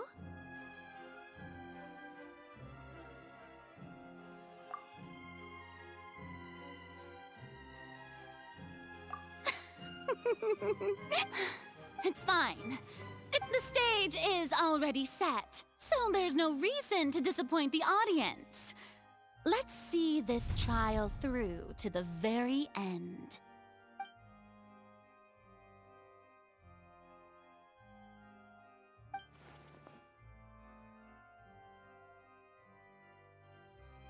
Madam Prosecutor, please allow me to pass this along.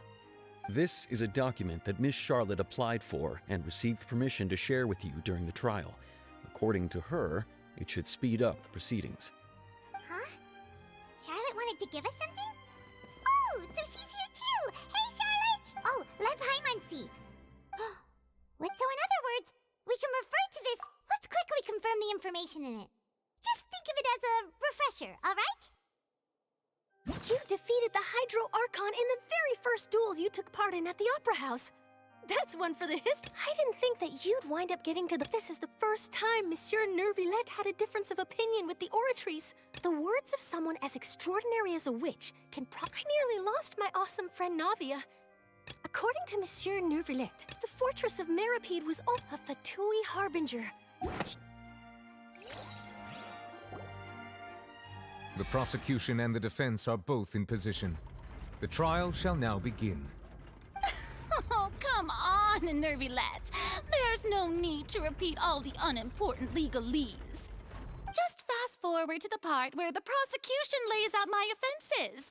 As the defendant and the lead actress of this performance, I still haven't even been informed of my supposed guilt in all of this. Of course, it is only natural for humans to struggle to understand the actions of a god. However, you will need more than that to convict me of a crime. That's true, but my charge here is unrelated to your conduct as an Archon. Instead, I would like to charge you as a fraud who's never been the Archon in the first place. Wait, what was that? Lady Farina's a fraud? Hey, I came here thinking that we were going to try the Hydro Archon for forsaking her duty, but did I hear that right? She's not our Archon at all? Charge accepted. Lady Farina, do you plead guilty to the charge? Lady Farina. I plead not guilty. How can I be guilty? There is no way that I, Focalor, otherwise known as Farina de Fontaine, a member of the Seven and the Regina of all waters, kindreds, peoples, and laws of Fontaine, could be anything other than your true Archon.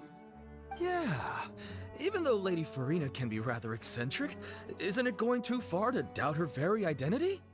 Yeah, I've never questioned her identity either. Sure, Lady Farina can be super irresponsible, but what grounds does that prosecutor have to make such a huge claim? I have cause to believe that common sense will prevail in this case. Many of the members of the audience have known me as the Hydro Archon ever since they were born. There would be no fooling their memory. See? Even the Oratrice has decided to show me its favor. If you wish to drop the case, I can promise you as the god of justice that you... An argument with near impossible odds, huh? Well, I tried to give you the chance to surrender. If you must persist, then let me ask.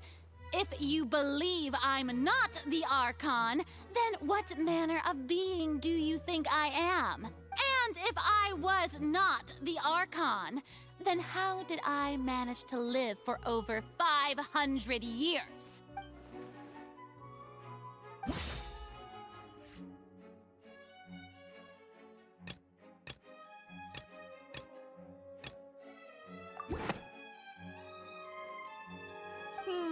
That doesn't sound...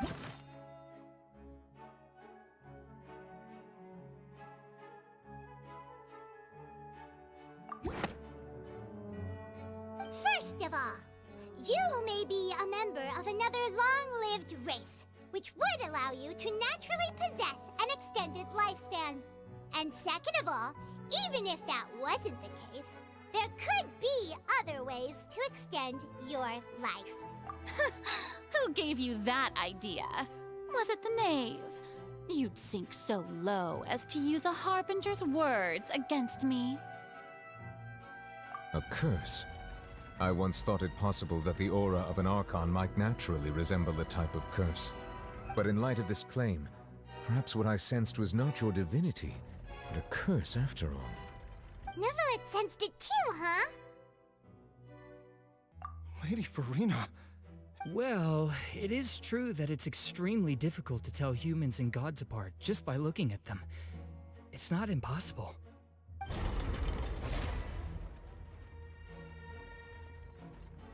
Well, don't start celebrating too early now. Even if I have been carrying a curse like you said, how does that prove that I am merely a human being? Besides, everyone knows that the main difference between a human and a god is the possession of authority. Gods can do what humans cannot. That's why they're worshipped as gods. For centuries, manifestations of my authority have served the nation of Fontaine. One need only to turn their eyes towards the Oratrice Mécanique d'Analyse Cardinal in this very opera house, or consider the endemnitium that is used in every aspect of life.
That doesn't sound...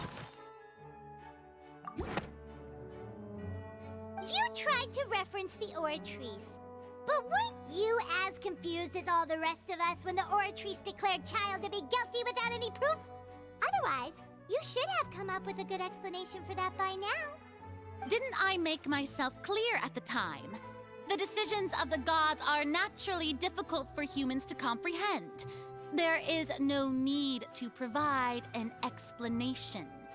Lady Farina, I believe a reminder of your current circumstances is in order. While the court is in session, the principles of justice and the law must come before all else. While you are an Archon, you are also first and foremost the defendant in this trial. You will prove yourself unable to defend against the prosecution's charges if you continue to withhold vital information against the rules of the court. I never thought you'd use that kind of rhetoric against me. That was no trick of rhetoric, Lady Farina. I've merely reiterated the rules of the court. Rules that all should respect and follow. So, you neither knew why Child was declared guilty, nor did you understand the structure and operations of the Oratrice. Instead of having been created by you, the manifestations of authority you mentioned have been made by the real Hydro Archon, haven't they? The real Hydro Archon? Well, now you're really losing me. It is true that I did not know why the Oratrice gave out a guilty verdict that day. But the Oratrice handed out that verdict unilaterally, and it has been operating independently ever since it was first created. You can't argue that just because a divine creation is flawed, that the god behind it must also be no god at all. She's still throwing out all kinds of excuses. Seems like she's confident that we won't be— My power as an arc— If that poses a concern, I'm prepared to extend my protection to the audience.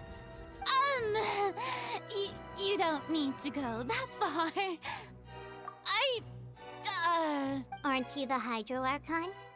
Or— Indemnitium! Yes! It's all because of Indemnitium!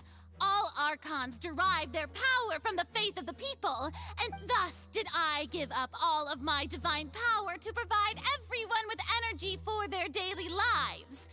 Isn't that a huge stretch? Yeah, no matter how generous an Archon can be, how could they give up all their power? Can a god with no power even still be called a god? It seems like nobody's buying Farina's excuse. Hey, come now, everyone. Please, I'm still the same Farina you knew, right? Please? If what the prosecutor said is true, Did she deceive all of us? And all of our parents and grandparents? Enough. That's enough. Tell me then, if I'm not the real Hydro Archon, then who is? If you have no evidence of another Hydro Archon's existence, nor can you find anyone who can back up their claim to be such, then what grounds have you to say that I'm not actually the real deal? Wow, she came up with yet another argument.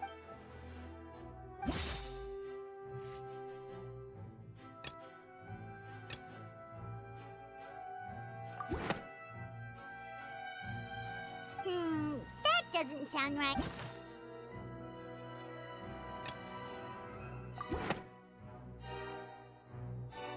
It has been established that all Fontainians can dissolve in water from the primordial sea. And that means— Since you insist on claiming to be a god and not a human, then there's a method that you can use right here and now to eliminate all suspicions of you being the latter. Miss Navia, please apply to serve as a temporary attorney for the prosecution before addressing the court.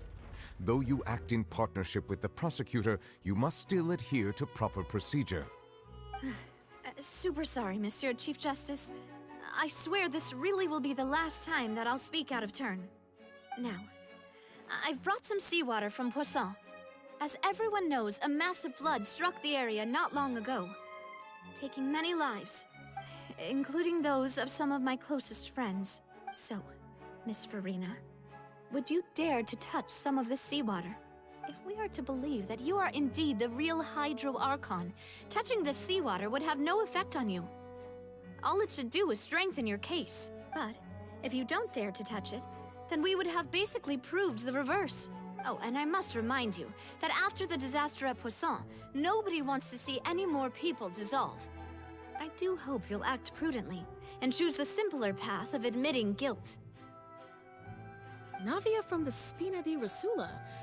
The Spina has governed Poisson for many years. I guess her suggestion is valid. If Lady Farina is indeed just a human, she's probably Fontaine.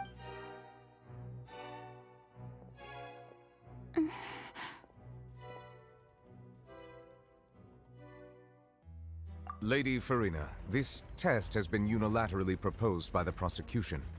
As it falls outside the realm of standard court proceedings, you possess the right to decline participation. Well, of course you had to tell her that. But she's just staring at the— What's going on? Is she really playing? Due to the inherent risk of the test, Lady Farina, you may— Hey!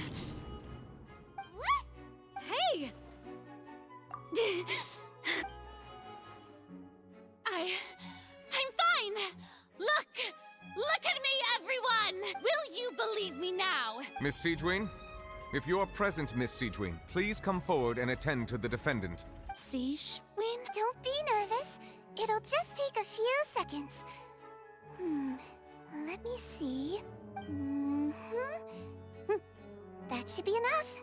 Please announce the results of your evaluation to the court, Miss Siegewin. As everyone doubtlessly saw, Miss Farina was displaying symptoms of hyperventilation and flushed skin. These indicate that she was experiencing the adverse effects of exposure to primordial seawater. The extent to which she was affected is the same as other humans when exposed to primordial seawater of a similar concentration.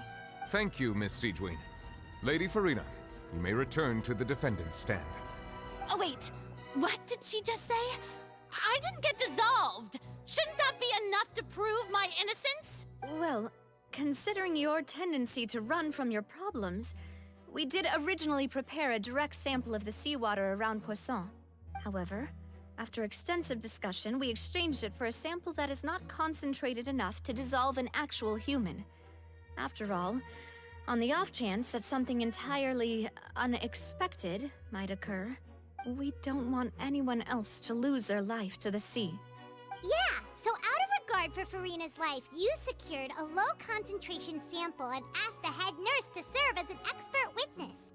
It's a great thing that the direct sample wasn't actually used. Farina could have... I can't believe... You...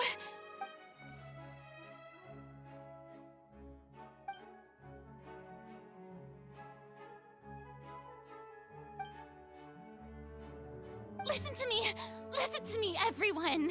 Please think about it! How can you conclusively prove that an Ark also, if I was really just a human, why would I dare to just put my hand in that kind of water?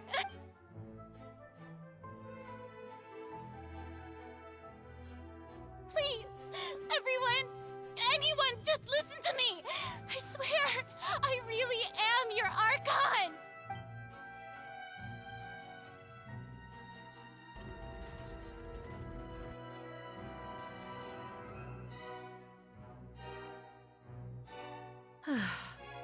I don't think anything she says at this point will sway anyone. With all the things that have been said, Paimon doesn't think there's any way left for Farina to win. I believe the time for arguments and presentation of evidence has come to an end. If there are no objections, we will move on to the final judgment.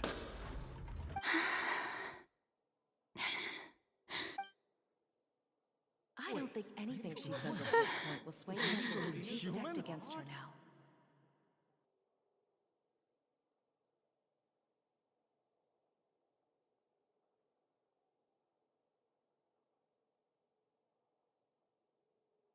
In my capacity as Chief Justice, I shall now render judgment on Farina's misrepresentation of herself as the Archon of Fontaine. As a human who knowingly deceived her fellow citizens, Farina is... guilty.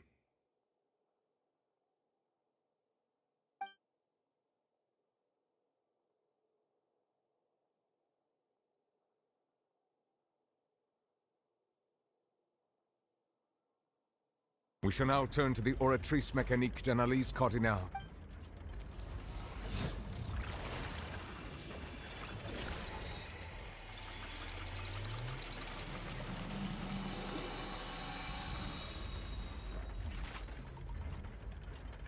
According to the judgment of the oratrice mécanique d'analyse cardinale, Farina is...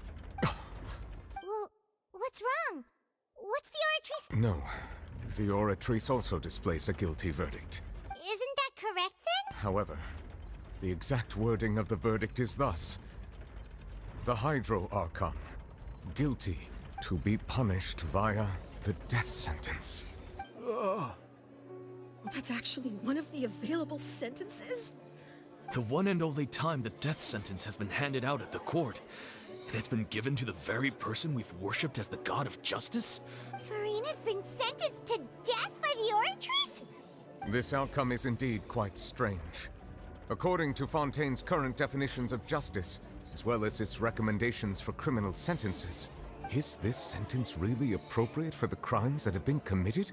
Yeah! Even Fauché wasn't sentenced to death by the oratrice.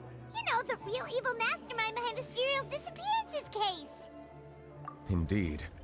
Not only is Farina's sentence overly excessive, the very point of our trial today was also to prove that Farina has never been the Hydro Archon in the first place. But now, the oratrice seems to have deliberately invoked the title of the Hydro Archon. What does this mean?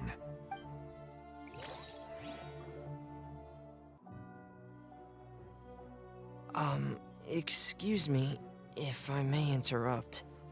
Is the trial still going? Fremine! You finally made it. Mm-hmm. Any mission Father assigns to me will always be top priority.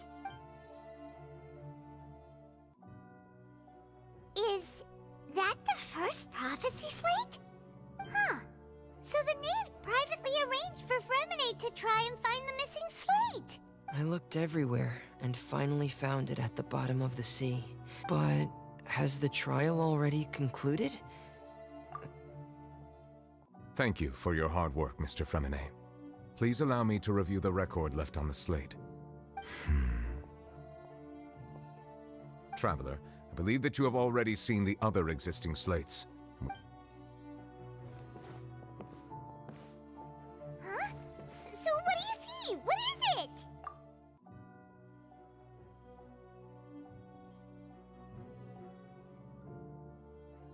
I believe I have now made sense of the Hydro Archon's crime. It has to do with Fontaine's lost history. Huh? Isn't the Hydro Archon just guilty of deceiving her people? Oh, wait, no, that's Farina, and we've already proven that she's not the Hydro Archon. So when you say Hydro Archon, do you mean the real Hydro Archon we've been kinda talking about? In truth, everything that you've encountered in Fontaine up until this point can be traced back to the contents of these stone slates. However, I'm uncertain as to how much sense they currently make to you. Okay, let's try to recall the contents of...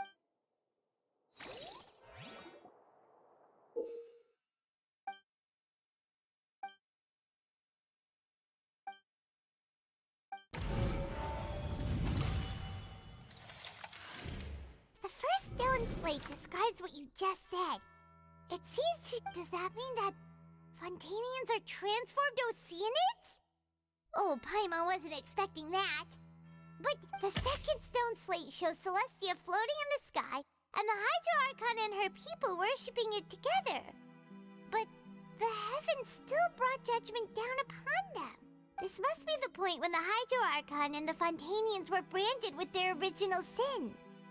Does this mean that the original sin and the Hydro Archon sin are the same thing? The third slate shows the Hydro Archon sinking into the sea surrounded by many people. That reminds Paimon, didn't we also watch that happen to someone else? Well, the fourth slate is the prophecy of the Fontaine. We didn't believe that such a crazy disaster could happen at first, did we?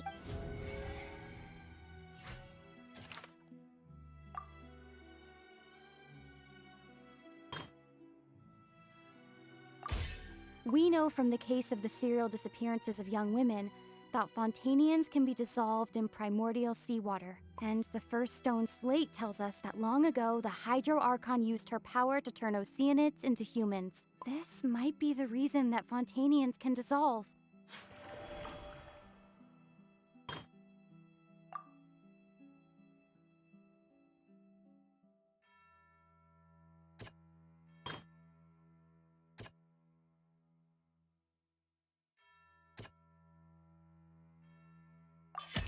Perhaps what is about to take place has all happened before.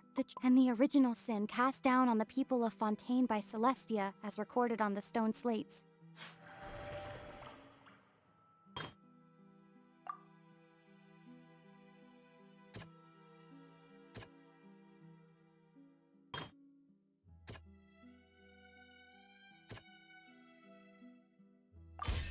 It's not as simple as falling into the sea. When the stone slates show the people gathered around the Hydro Archon in the sea, could that be alluding to the same thing?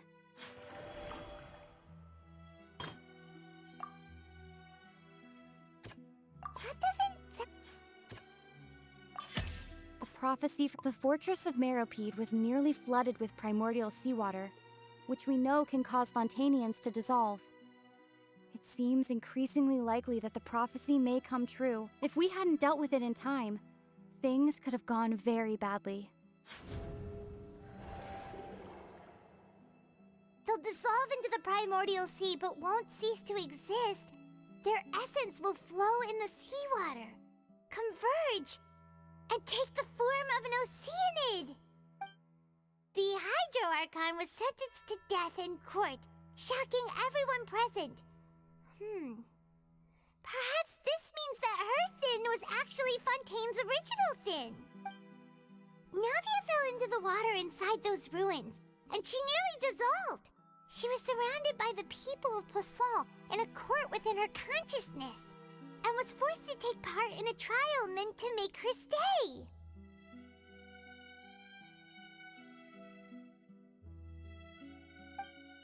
The eruption of the primordial sea at the fortress of Meripede was the surest sign that the prophecy was about to come to pass no matter what.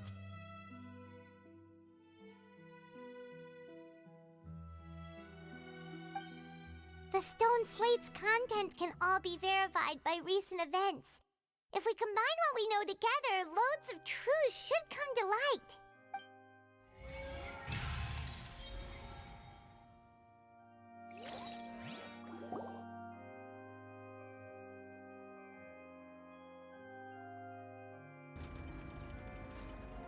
Huh?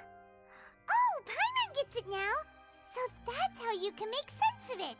But then it feels like we're going to have to share some truly shocking revelations.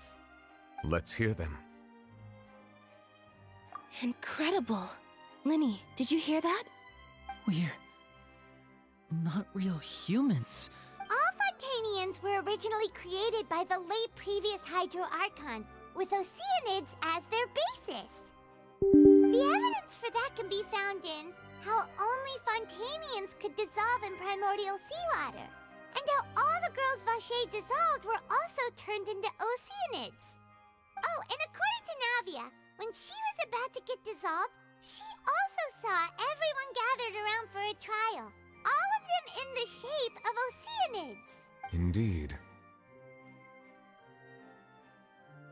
Yeah, and it follows from the content of the first slate that she probably angered Celestia by creating humans without prior permission. That could also explain why the Oratrice judged the Hydro Archon to be guilty. It's to account for that ancient sin. The Hydro Archon's true sin was creating us? And yet, after many hundreds of years, the Hydro Archon's creations have turned around to try to judge the Archon within the Opera Epiclese. The twists of history are often the most unexpected of all. Yeah, isn't the image here just like when Navia fell into the sea? So wouldn't it be trying to show the image of the Hydro Archon also falling into the sea once the prophecy has been fulfilled in the fourth slate? In the end, the people will all be dissolved into the waters, and only the Hydro Archon will remain weeping on her throne. Only then will the sins of the people of Fontaine be washed away. Did Paimon get all that right? You've made some keen deductions. I must say, given how much you still don't know, it is impressive that you've already managed to connect so many pieces of the truth. However, while you were able to decode all the information on the slates, they've also been etched with an additional layer of hidden information using a different power source. When we were at the ruins, I tried to decipher the hidden information recorded in the slates. But since we only had 3 slates at the time, I was unable to come to a full conclusion. Now that the slate collection is complete, I shall make another attempt to decipher the narrative recorded within. If everything goes well, we should finally be informed of the unadulterated truth.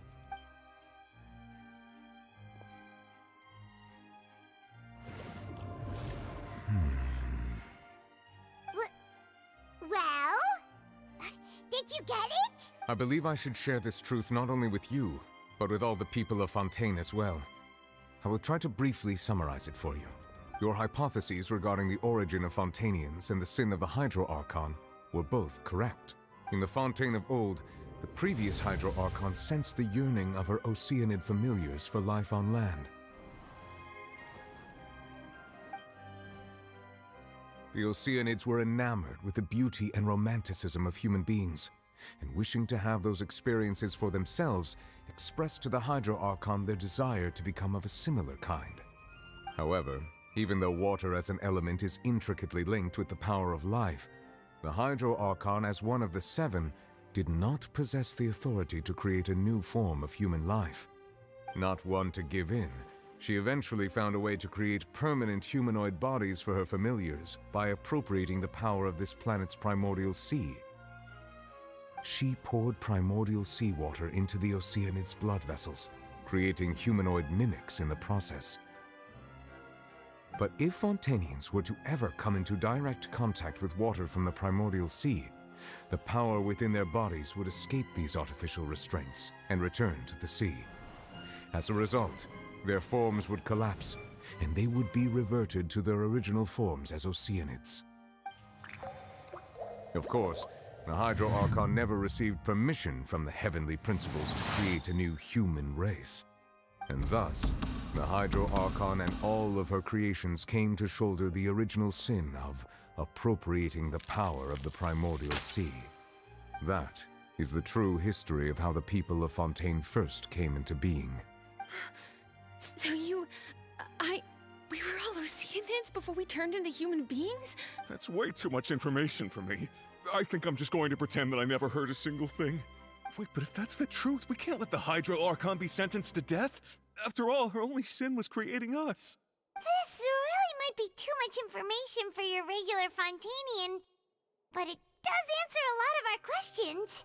Alas, your hypothesis regarding the third and fourth stone slates was inaccurate. The slates' respective positions are, in fact, correct. A key point of the visual on the third slate is how all the individuals depicted in the water are humans rather than Oceanids. They have not been dissolved, which implies that the water depicted in this slate is not water from the primordial sea. The nation of Fontaine is the nation of Hydro, as well as the nation of trials and justice. Instead of being the literal element, the water in the scene symbolizes judgment and justice. You may also recall Navia's experience. When she fell into the sea, her consciousness was surrounded by that of many others who intended to hold a trial to determine her fate. Therefore, the meaning of the third slate is that the people of Fontaine shall try the Hydro Archon at the court of justice. Yes, it refers to our present situation. I think I'm following now. So, what you're saying is, even though we decided to put on this trial to avoid fulfilling the prophecy, in truth, everything we've done has happened exactly as the prophecy foretold. So now, it seems, we're the ones making sure it comes true. What should we do? Huh. No matter what, the prophecy will be fulfilled. Is this what it feels like to be a prisoner of fate? If that's the case, does that mean the scene in the fourth slate will also be fulfilled soon? Traveler, I would like to point out another small fallacy in your deductions. About the fourth slate, you probably thought that the eruption of primordial seawater beneath the fortress of Meripede served as the surest sign that the prophecy was about to come to pass, yes? However, I believe that rather than being a sure sign, that eruption could in fact only be a small warning of something far worse to come. As for the root cause of the catastrophe, I believe you've already encountered it once before.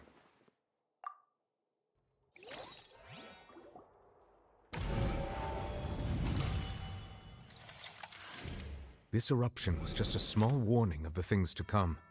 We must find the root cause of the disaster.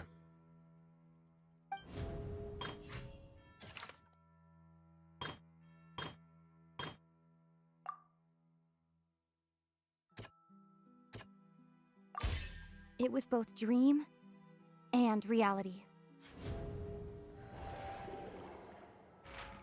If we're talking about a true culprit, that could only be that thing inside the primordial sea, right?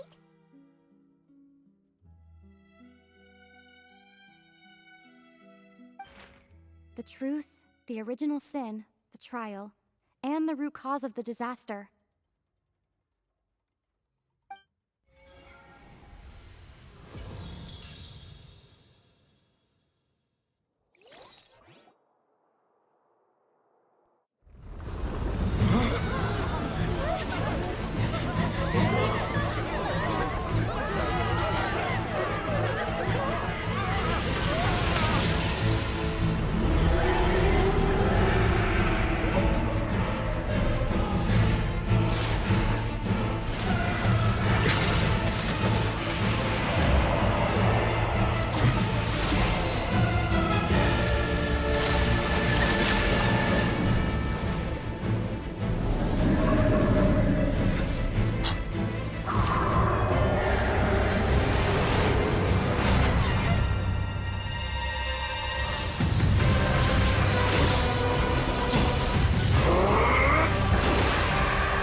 That's way too close!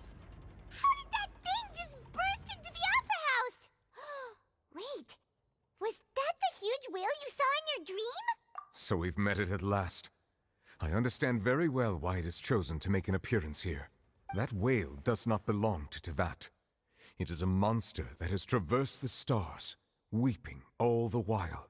It has been greedily consuming the energy from the planet's primordial sea, using it to grow. That is the main cause for the rising sea levels. And once it has finished consuming all of the energy contained within the sea, its next step will be... You said that when the Hydro Archon first created Fontainians out of Oceanids, she filled their blood vessels with primordial seawater. Precisely. That whale finds the blood of Fontainians nigh impossible to resist. Therefore, when it left the primordial sea, it decided to make its next stop a packed opera house full of food. Food in the form of Fontainians. We just barely managed to push it back, right? That is correct. Indeed, it is more accurate to say that we should thank that Harbinger for buying us some time. Without him, the whale would have likely come onto land far sooner. From the way he looked, he must have been fighting the creature for quite a long time. That battle maniac. We've always known that he had a special connection with that whale, but we definitely didn't expect it to help us out like this. Anyway, now that we know that this whale is the actual cause of the disaster recorded in the prophecy, It is too late. It had already absorbed too much of the primordial sea's energy before we could notice it. Even if the entirety of Tevat were to be destroyed, it could still survive and swim off towards some other world. That's not something I will accept. We've already done everything we can, and we even found the true culprit. We've come so far. You can't just tell me that the last hurdle is some impossible foe. That's just not fair. Indeed, that's not how a grand performance should end. I'll fight it to the end, no matter what. so the prophecy will be fulfilled no matter what, huh?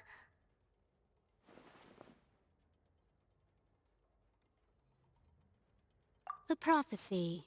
Yes, what has been prophesied will be fulfilled. You may view such things as the history of the future.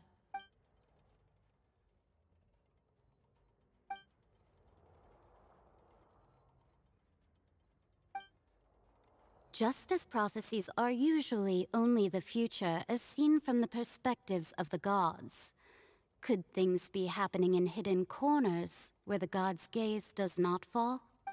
Ultimately, fate shall serve as your only guide, no matter what will happen in Tevat's future. All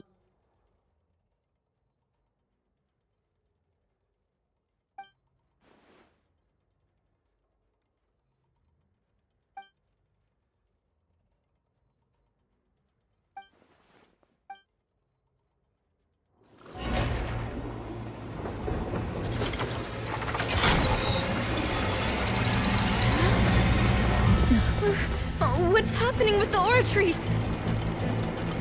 I believe it is preparing to carry out the death sentence.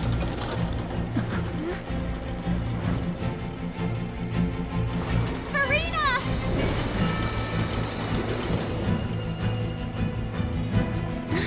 No, I still need answers.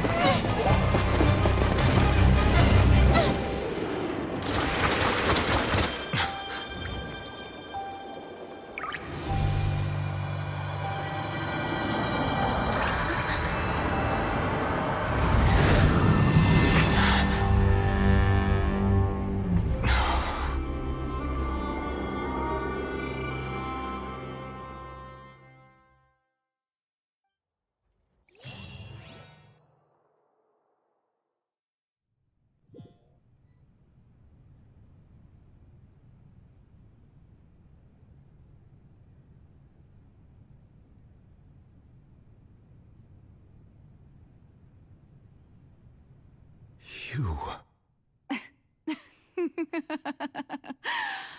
Sorry. That shocked expression on your face is just too amusing. I couldn't help myself. You are not Farina. Who are you? Ah, the sweet sound of bewilderment. Marvelous. A sure sign that my attempt to deceive everyone was a resounding success. But to answer your question, I am Focalor. You know, the god.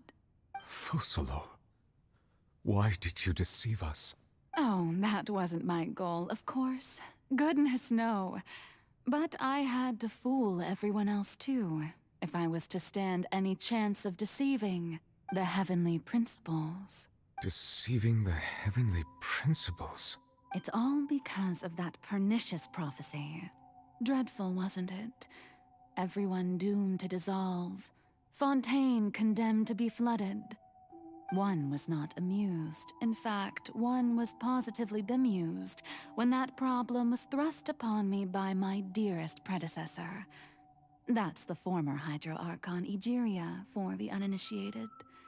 It hardly gets more disastrous than a preordained national catastrophe, now does it? She knew full well that the prophecy would surely come to pass.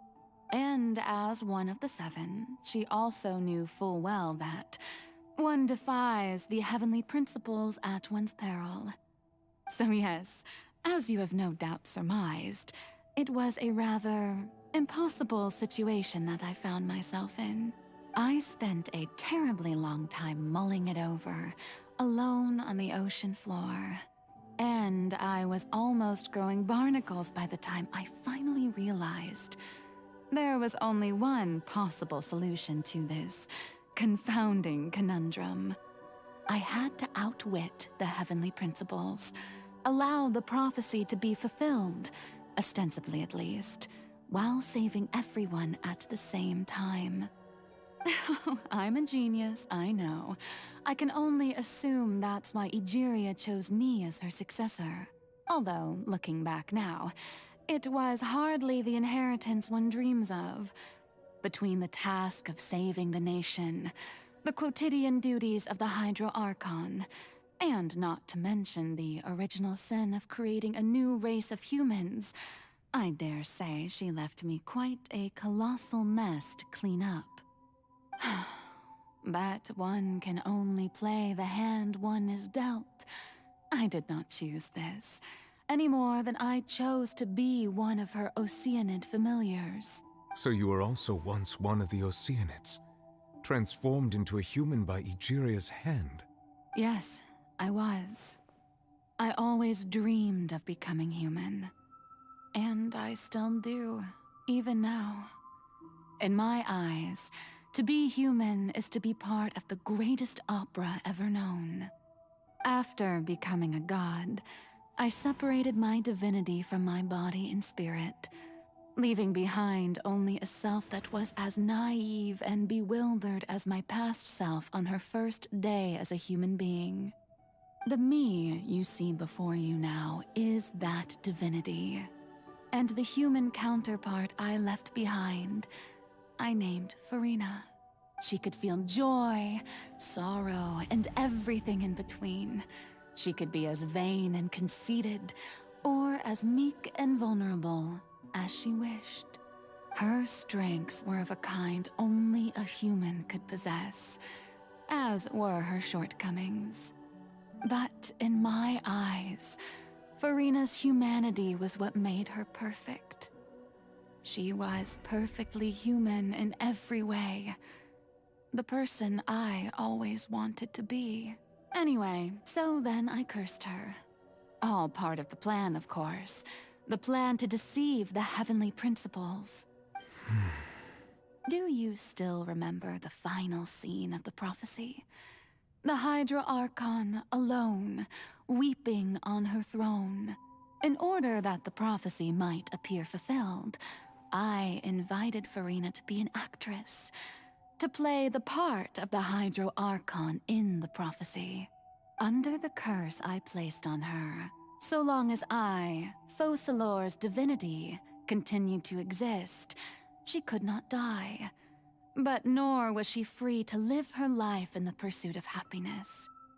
Instead, she was forced to take the stage in the opera house, to embrace the role of leading lady, to forever play the part of the god from the prophecy, all to create a deceitful appearance of that prophecy coming to pass. I suppose now you probably understand why your court is called the Opera Epiclese. But Farina is only human, isn't she? Even though she has had a long life, her mind is no stronger than that of any other ordinary human being. I cannot begin to fathom what she has had to endure. It must have been torture for her. It has indeed.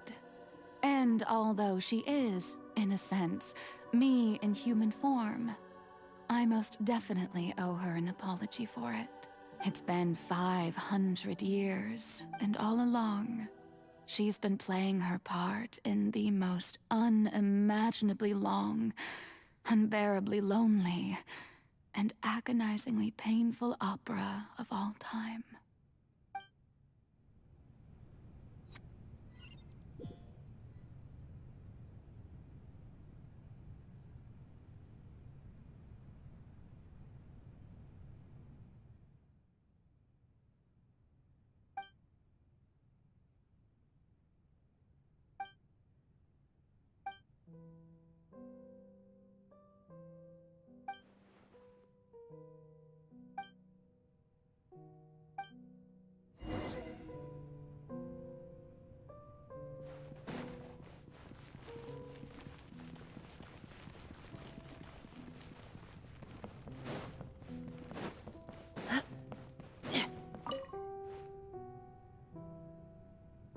Oh, who permitted you to come onto this stage? Now, I understand your admiration for my august self, but I must ask you to keep to the rules. All right. It is not my intent to reprimand you. There is no need to state your name. Just be off with you. Do not distract me from my performance. Oh, do not jest. Can you not feel it? I am Focalor. The eyes of countless Fontainians are upon me.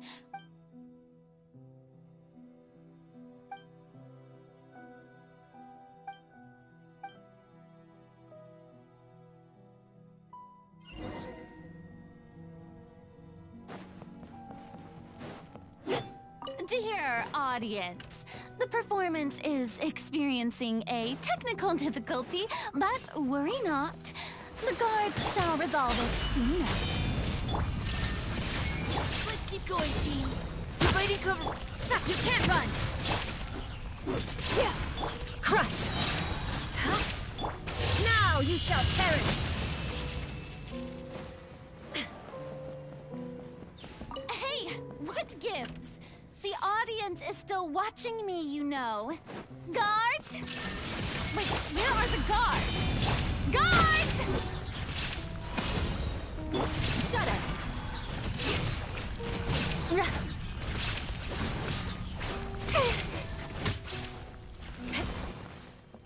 Beg for mercy.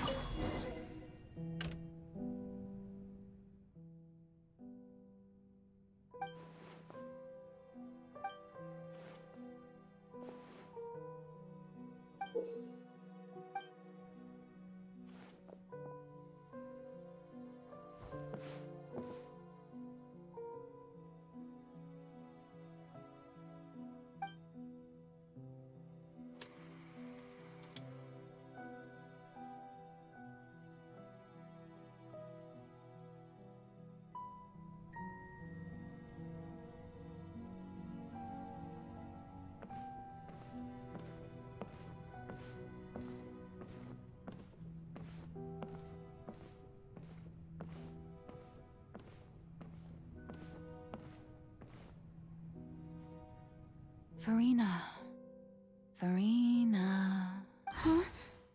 Who's that? Who's calling me? Where are you? Be not nervous.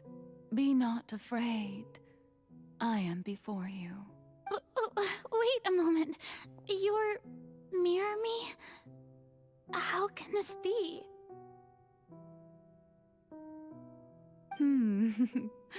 Mirror you, huh? You know what? That's not bad. Let's go with that. Mirror me? What do you wish to say? The prophecy. Have you heard of it? What prophecy? Wait. I know.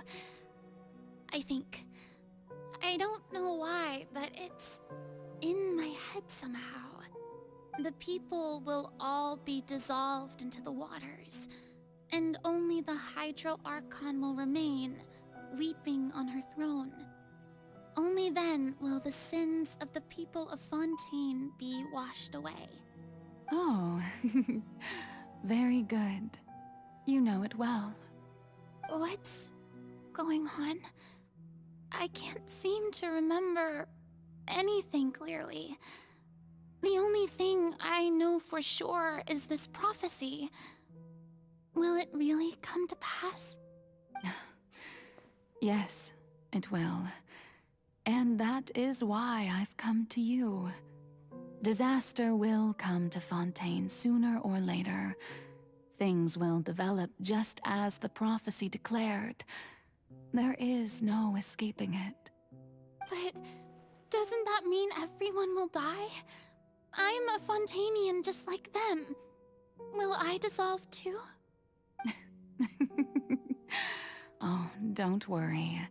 Magical meetings exist in this world precisely to give people a chance to turn things around. It is the reason why you met me today. I will tell you how to save everyone, but you may have to suffer somewhat. Oh, so there's still hope after all. Goodness, you frightened me. You spoke so much and with so much certainty. As for the suffering, well, I will admit that the first thing that came to mind was, why do I have to be the one to suffer? But if the prophecy will come true, I'll also die anyway, right? So if I've already met you as my magical meeting in this world, if there were scales, with all the people of Fontaine on one side, and my pain on the other, is it not obvious where the scales should tilt? You truly are the perfect human, my ideal. I suppose this would also be the justice that belongs to you. Huh? Don't worry, it's nothing. Listen well. Fontaine has just lost its Hydro Archon. I need you to play a role, that of the new Archon. Play as a god? That's right. You must begin a never-ending masquerade. You must never let anyone suspect your identity. If you can keep it up, then I shall have my way of defying this prophecy. But how will I do this? Don't worry. What you must do is not to turn yourself into a real god. You simply need to play the role of a god as humans imagine them to be. Being a human yourself, I'm sure you already know what such an entity would be like. Remember, your true challenge will not be pursuing divinity, but contending against humanity. I'm still not sure I understand, but I'll try. I'll try to do this. So, how long am I going to have to play this role?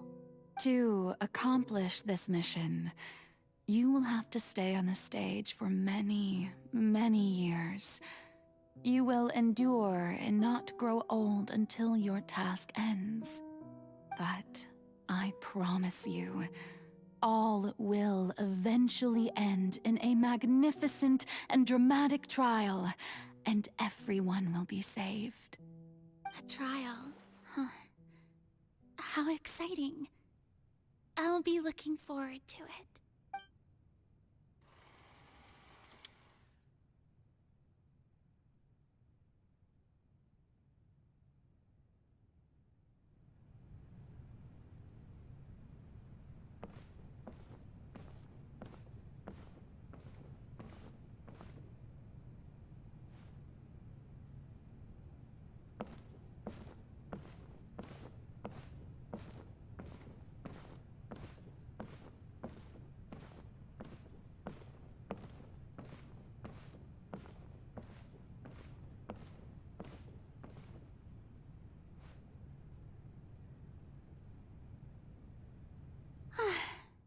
Maison Cardinalise has announced my accession, but this is my first time facing the people. What should I say to most appear like a god? To be honest, I still don't know. Perhaps I should first try to act natural. Ladies and gentlemen, good evening, and welcome to the Opera Epiclese. I'm sure you've all heard about how I have taken on the role of Hydro Archon. In truth, I know little about becoming a nation's new god, but it will be my honor to guide you all. As the god Focalor, the god of justice, I shall do all within my power to lead you into an age of fairness and justice.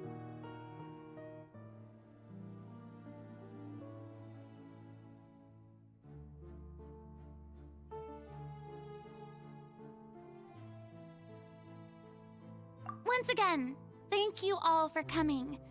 If you should have any questions or suggestions, please send them to the Maison Cardinalise. The future of Fontaine will require us to work together, after all. This should do it. I thought I might stammer, but thankfully, I was able to convey my thoughts just fine. Okay, and next. That's the new Hydro Archon. Is this some kind of joke by the Maison? I would have thought that a being that surpasses humanity would be a bit more assertive. Hey, did you hear that? She even told us to send her suggestions there at the end. Shouldn't gods be all-powerful? She's being so modest. What's the difference between her and an ordinary person, then? If you ask me, perhaps the succession didn't actually happen. She might just be a Maison-back puppet. Wait, what's going on? Why is everyone suspecting me of being a fake? Oh, this is bad. If I get exposed here, there'll be no saving the people from the prophecy. Right. Mirmi said that I just need to play the role of a god as humans imagine them to be. Calm down, Farina. Think. Assertive, with a strong sense of presence. One...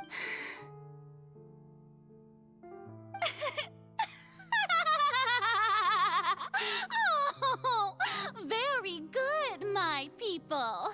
Only ones such as you are deserving of my rule.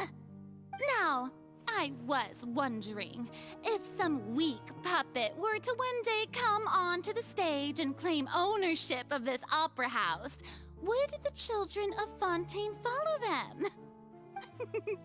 Well, it seems that you would all see right through them. Having passed my test, you are qualified to witness wondrous trials alongside my august self, here in this opera house. You may consider my previous act a door gift of sorts. I thought it was a debut that suited the atmosphere. Now then, let us be reintroduced. Ah, so that was just a performance. How could I have forgotten that we... Personality? It's quite shocking, to be honest, but I suppose it's a better look than before. Such a fascinating and bold deity. How wonderful! Our future may yet be bright after all. It seems I've turned them around. Best follow this flow and restart my accession speech. My dear people, whether you acknowledge me or not, whether you trust me or nay, I say to you, keep faith in your ardor for justice. We have heard it said that this nation's sins can no longer be washed away. Well, I say that justice is most fragrant when it blooms amid sin. The scales of justice should not weigh heavy in the hands of its God. On one side, it must carry fairness and justice. And on the other, praise and applause. May law be the prayer on our lips. May judgment be our worship. Let us light the fires and drink to the future of Fontaine! There is no trouble in this world that justice cannot solve. All that is needed is for you, my people, to believe in it, heart and soul. So long as I, the Archon Focalor, stand within the Opera Epiclese, so long as I stand before the Oratrice, I shall even judge the gods of this world!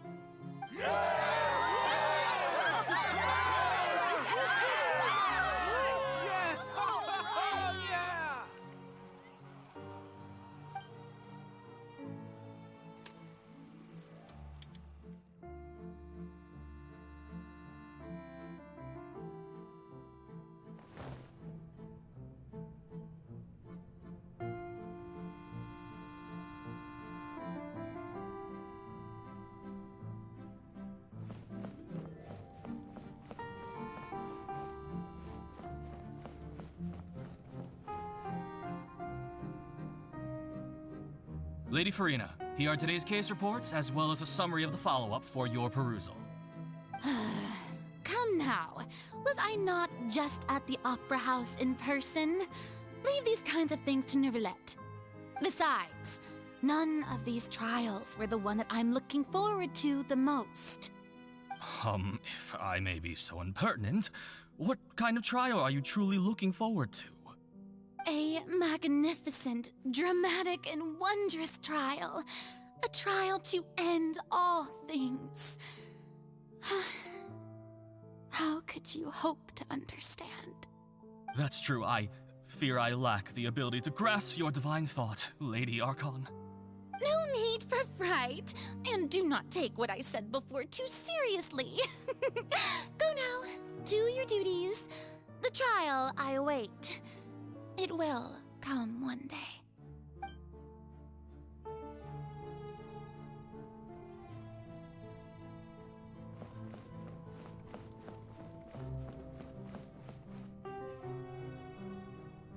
Lady Farina, I don't know what to say. Thank you for agreeing to see me. No need to thank me. Or rather, thank your own sense of perseverance instead. Long have you stood in line to meet me, have you not? Oh, I'm afraid that's just an inevitable consequence of my divine charm. All right, Deoteria, is it? He's doing much better now. Oh, good. You're such a...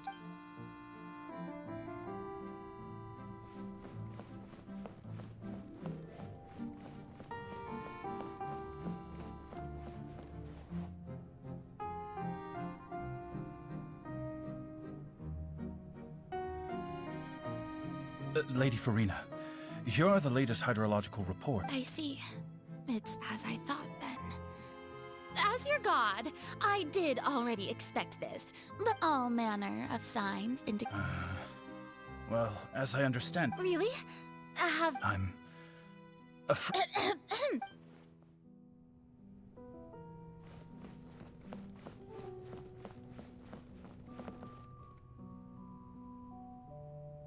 The day is finally over.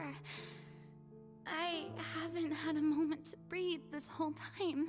But it's good to see that everything's getting on track. Maybe this is fine. I just need to keep going, and everyone will be saved.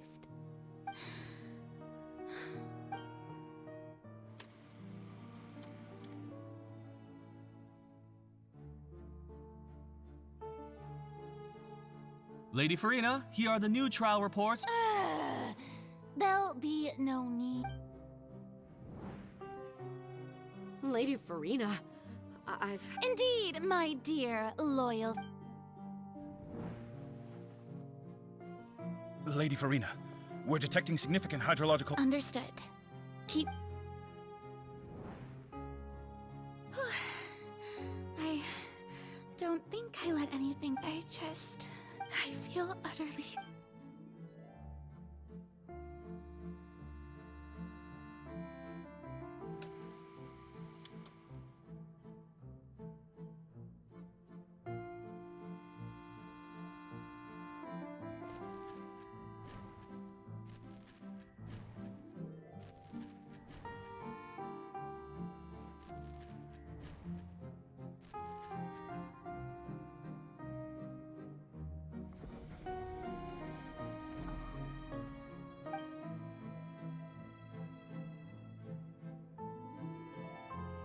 Farina, it's... I've heard that the first member of our family who was honored to receive an audience with you was And what a fine family yours is indeed. What is it, good citizen? Are you crying? Uh-huh. Oh, really now? I didn't even notice. This must be the overflow of hydro from my person. Well, can't quite help being the god whose dominion is the waters, can I? No wonder.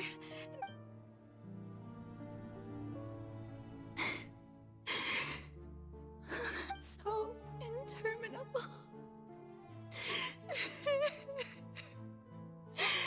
So lonely. Just how much longer? Hundreds of years must have passed by now. I never imagined that it would hurt so much. Have I reached my limit? I want to tell someone, anyone, about this. But would that not destroy all I've done so far? I've conducted so many investigations across the centuries.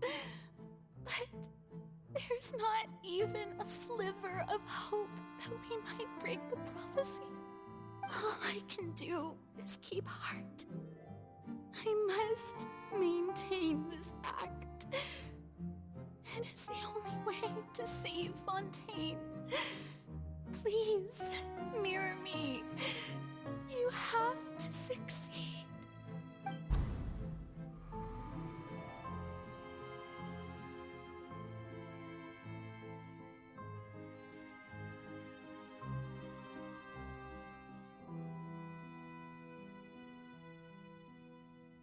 Farina, you don't have to shoulder this burden alone.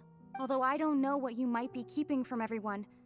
Your people are more than willing to share your burden with you.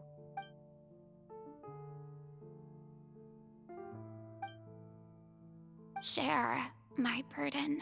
That's impossible. But even if your burden doesn't need to be shared, you can still choose to confide in someone. Just share it with me. I'm what you'd call a witness. A witness? Yes, I've heard that you came to Tevat from beyond the stars, yes. In other words, you never belonged here. And if Tevat is, in its entirety, a show on a stage, then you're just a spectator, aren't you? If that's the case... She's right. I could confide in her, couldn't I? But if things don't play out as expected... No, Farina.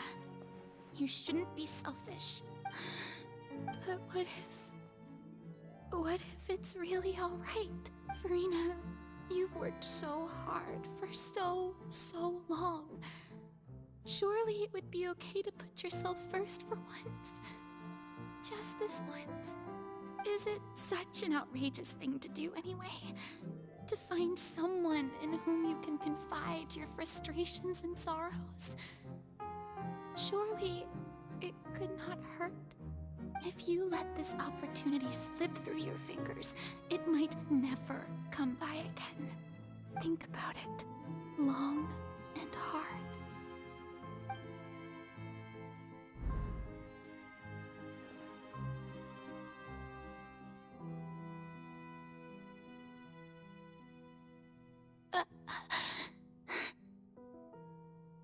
No, I have nothing to say.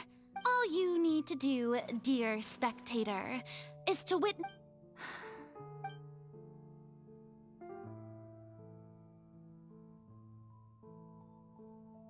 Fine.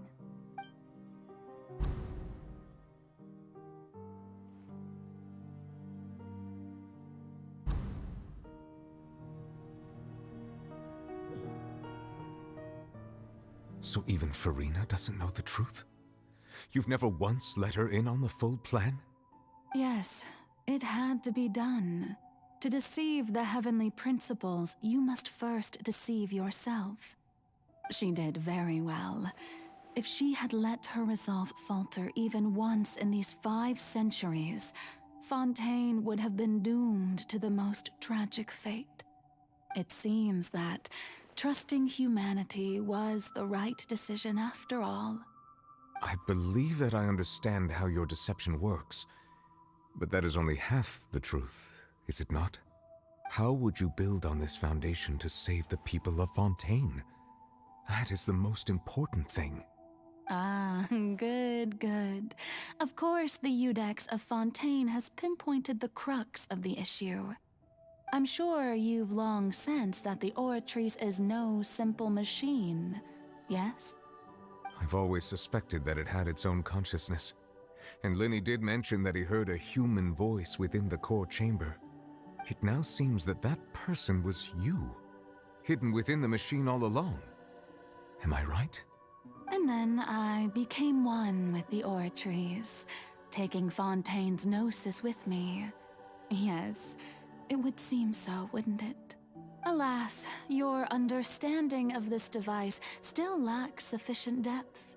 In truth, it is no enactor of justice.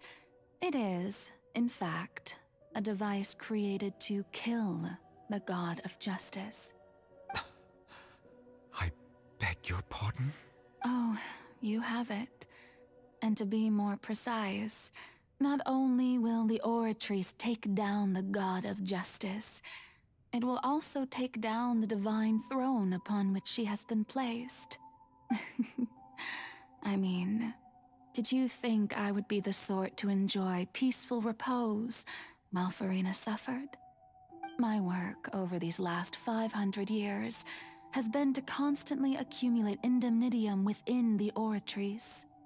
But really, some have already discovered that only a small fraction of the energy generated by the device was ever used to provide power to Fontaine.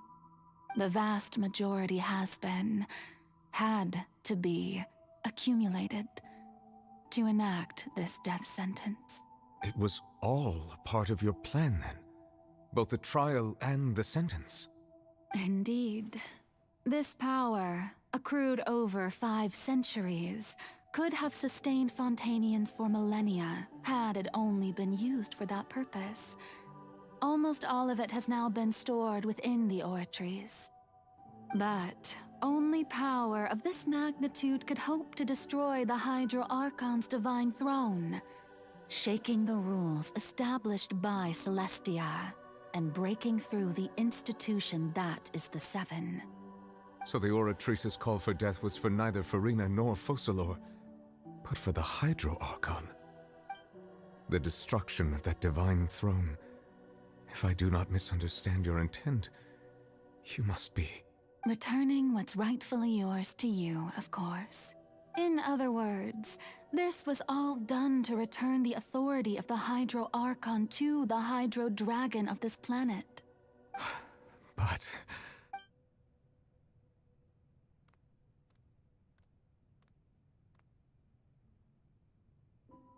Oh, what? Getting sad again, are we? The authority of the ancient dragons shall soon be yours once more, O Hydro Dragon Sovereign. And this is the face you make.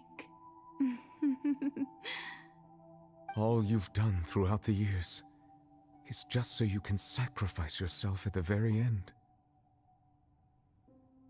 I've never quite seen it that way, you know. Even now, I'm quite pleased at how well my deception worked.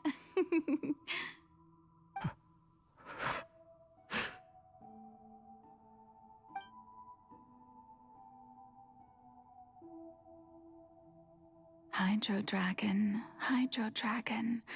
don't cry. I must say, had it been within my rights, I would have loved to judge the heavenly principles themselves.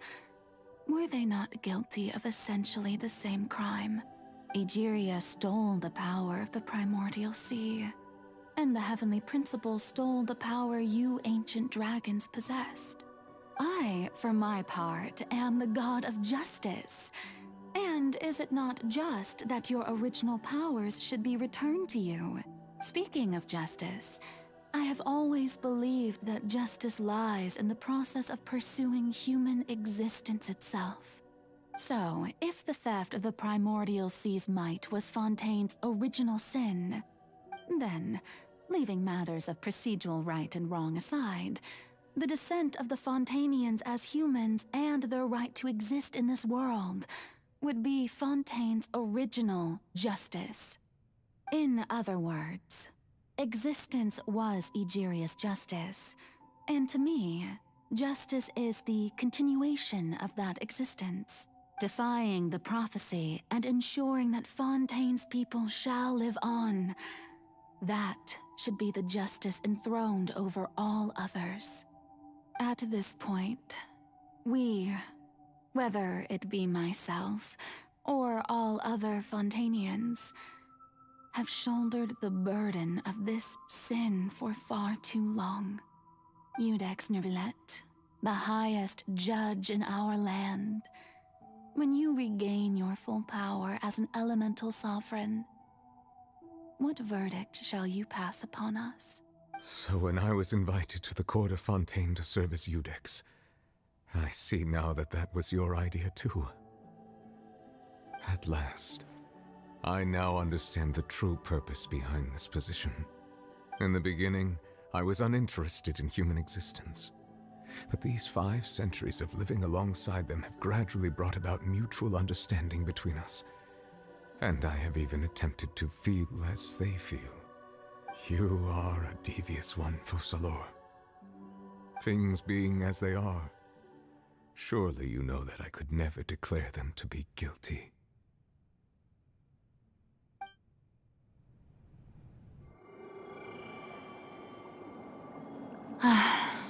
The hour of my execution is almost here. For the sinner, the curtain call has come.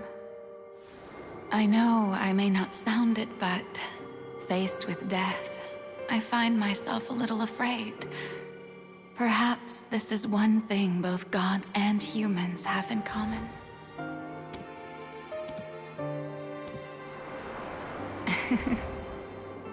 Farewell, Neuvillette. I hope you've enjoyed the part you played these 500 years.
Iudex Neuvillette, hereby declare,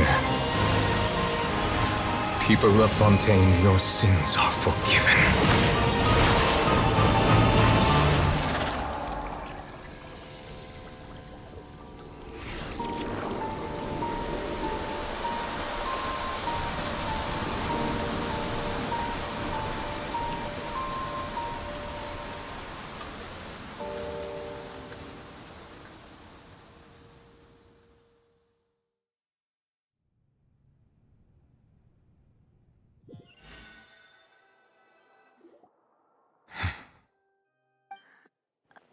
What just happened? Was that bright light some sort of misdirection? But since we're all still alive and... It's time to end this. We must mete out punishment to that beast. I have gained the strength sufficient to deal with it. Through certain means, I now have the ability to separate the power of the Primordial Sea from that creature. We should seize the opportunity to pursue our quarry. Traveler, now that the oratories can no longer function, I require an executor to help me mete out justice. The root of the calamities befalling Fontaine, the beast that enacts the prophecy. Its name is the all-devouring narwhal. Come with me, traveler. The hour of execution has come.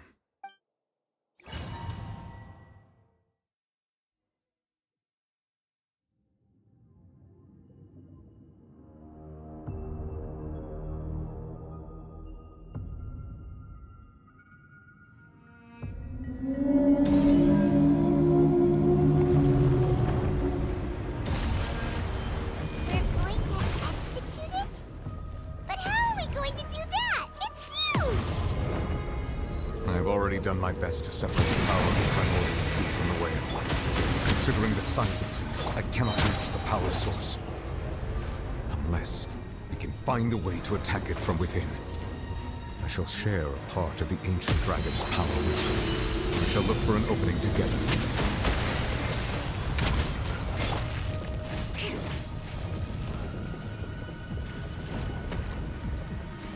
I can feel its sorrow turning into hostility.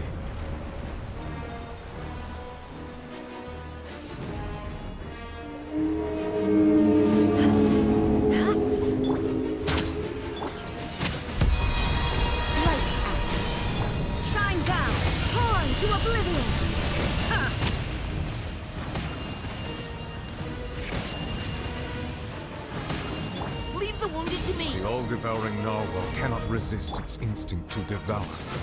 Continue to trigger its hostility. A chance will present itself.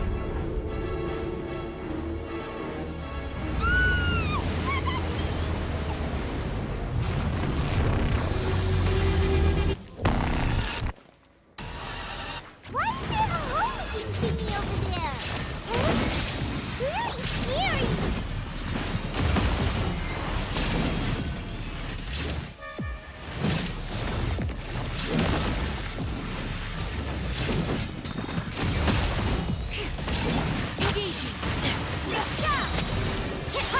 Granted you my protection.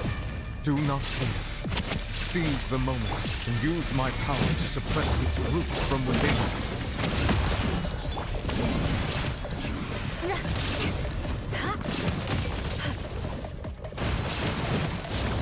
The fighting river fire. Now's your chance. Judgment! Never! There is no escape! Inazuma shines eternal!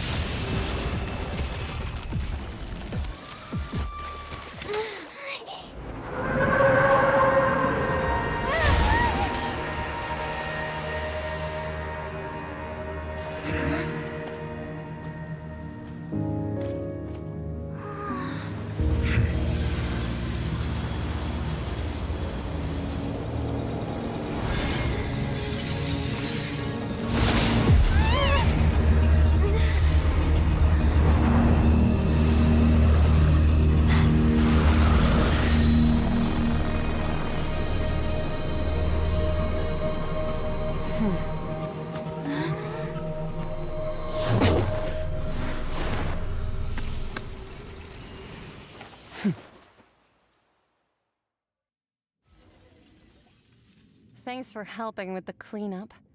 It should have been my job, but... oh well. It was just supposed to be a short private training session for me. I didn't think that my disciple and my master's pet would start brawling in the meantime. Well, actually, I had a feeling that it would happen at some point, but they bumped into one another earlier than I thought. What a blunder. I suppose I'll have to swing my sword 3 million times as penance. That power... Who are you exactly? Paimon has an idea. From what she said earlier, she must be Child's master. Skirk, right? It's just that he gave us the impression that she was, less talkative person. I simply did not have anything to say to the weak. But you, on the other hand, managed to defeat the all-devouring narwhal without using power from beyond this world. So you may speak to me as equals. I have to agree. It's a strange use of a planet's primordial waters just to raise an all-devouring narwhal. That kind of power is wasted on it. It's not cooperative. It eats too much. And I have more important things to do with my time than pet sitting. The only thing that creature has going for it is its looks. All in all, it fails as a pet. Miss Skirk? I think you might have missed the point. The point being? Well, being that this pet almost destroyed an entire nation. So what sort of person is your master? Well, child's master's master. Wait, is that right? Oh, right. So you don't know him. Sorry, I assumed you did. His name is Sertologi. Huh? I am unfamiliar with that name. Huh. So Master is insufficiently famous. How should I describe him then? Have you heard of the name The Fowl? The Fowl? Still nothing? Well, how about the Visionary? Vetterfulnir then? Or Gold Rhindaughter? Ooh, that one we've heard! Rhindaughter's part of the Hexen Circle. She's Albedo's mom, right? Oh, so you do know that name. To be honest, I also heard all of those names and titles from my master. I don't actually know them either. But I suppose you understand now, yes? My master is likely a similar sort to Rhindaughter. They are both pursuing some form of perfection. Wait! Didn't you also mention a visionary person? Paimon didn't quite catch their name.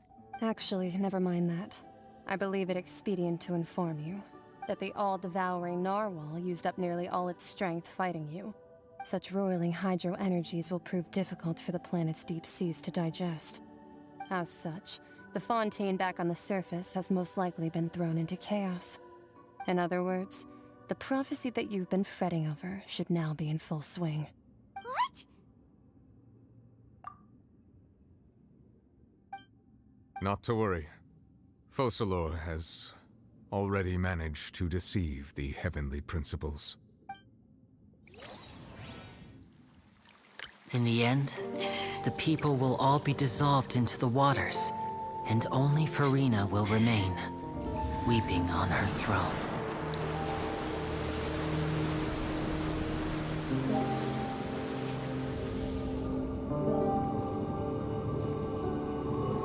Only then will the sins of the people of Fontaine be washed away.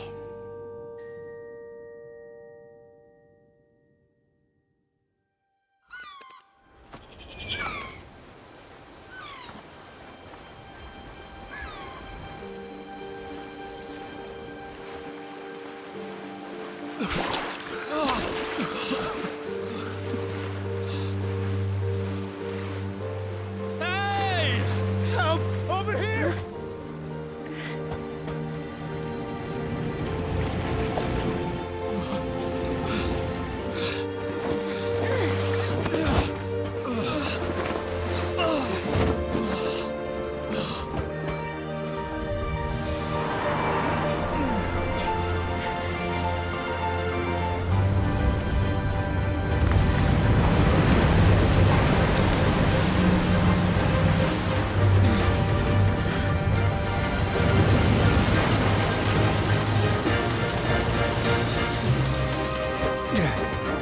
All hands, initiate emergency rescue!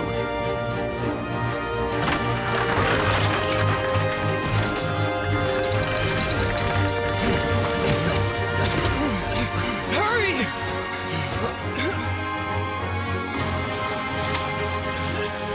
Hey, lend a hand!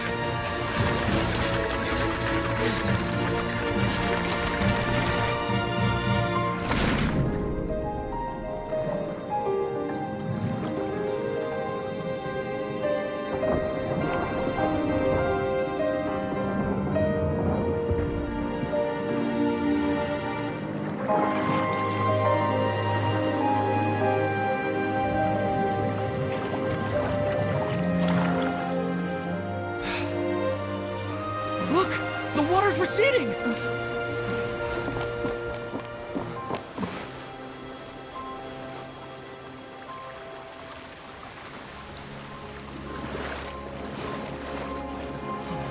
It's a miracle! Water's receding. We didn't dissolve.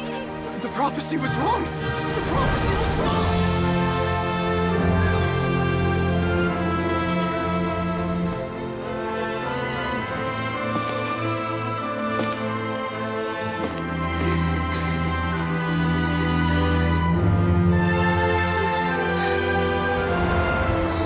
Are you alright? We're saved. The prophecy was wrong.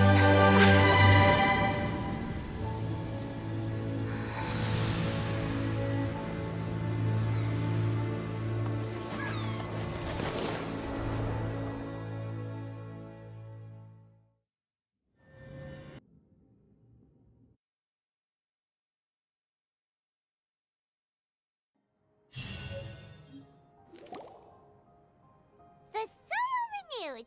The Sweena attacks. Old soil can still give birth to new bloom, Miss Skyship Winglet. But the various disputes that have arisen on account of Mr. Edwin have suddenly become a shield over the Institute, what people always call the first researcher map. Wow! Paimon barely recognizes the people in the reports. What do you think? Pretty enthralling, huh? The value for these big scoops lies in their inevitable follow-ups. Edwin's assistant, Jurier, created a true flying ship, while Navia is leading people in the reconstruction of their home. I'm sure that these stories could draw even your well-traveled eye. Paimon's curious too! And that's exactly why I'd like you to come conduct interviews with me. Are you sure? Oh, this time will be different.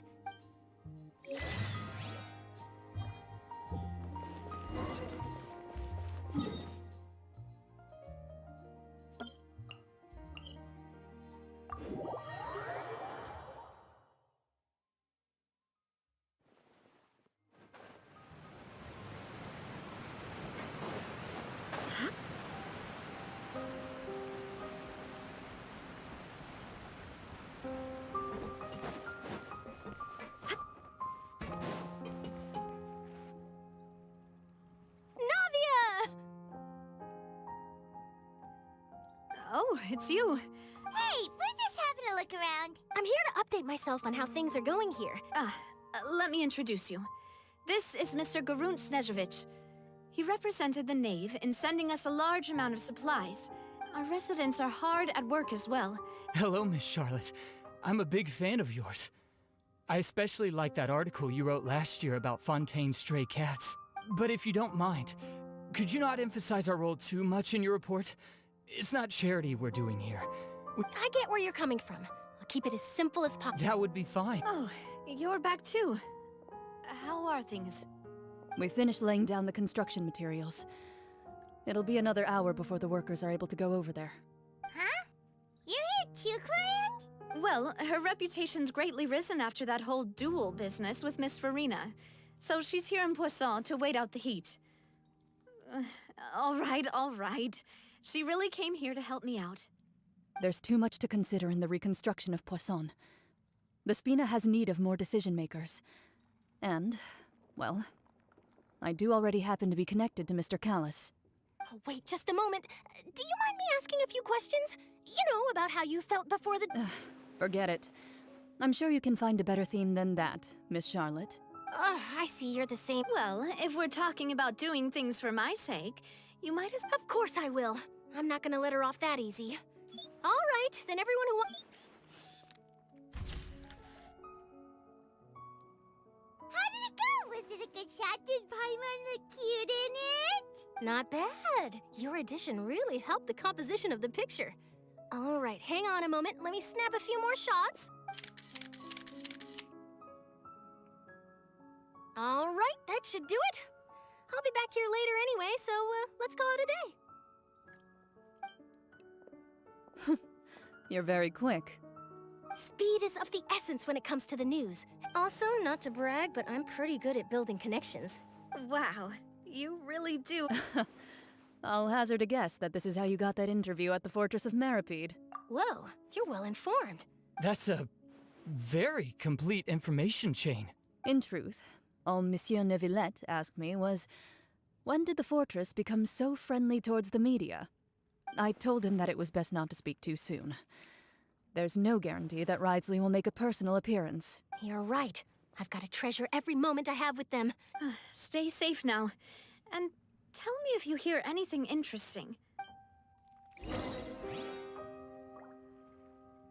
You seem curious about the... Of course. But he did invite you to tea. 2 large pots of it, in fact. I have to agree. Speaking of that, would you Well, I'd be partial to some shortbread. Wow, it's like we've got a menu or something. Good.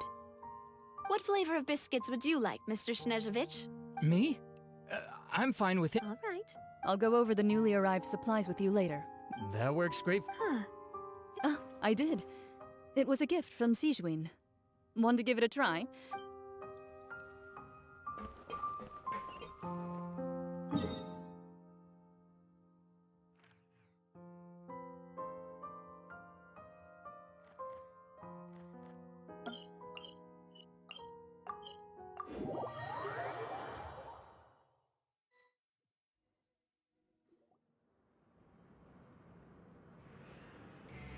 Wow, guess we're here again, huh? There's a real nostalgic feeling to this place. Looks like you've been missing us. Duke! Did you come all the way to the entrance to greet us? Of course. I'm here to welcome you and our dear Miss Charlotte, whom our good head nurse recommended to me. It's an honor to finally meet the much-rumored Duke. Thank you for consenting to my visit to the fortress, sir. No need to thank me. But that said, I shouldn't be the focus of your interview. I trust you recall our agreement? Of course, of course. All right then, this way.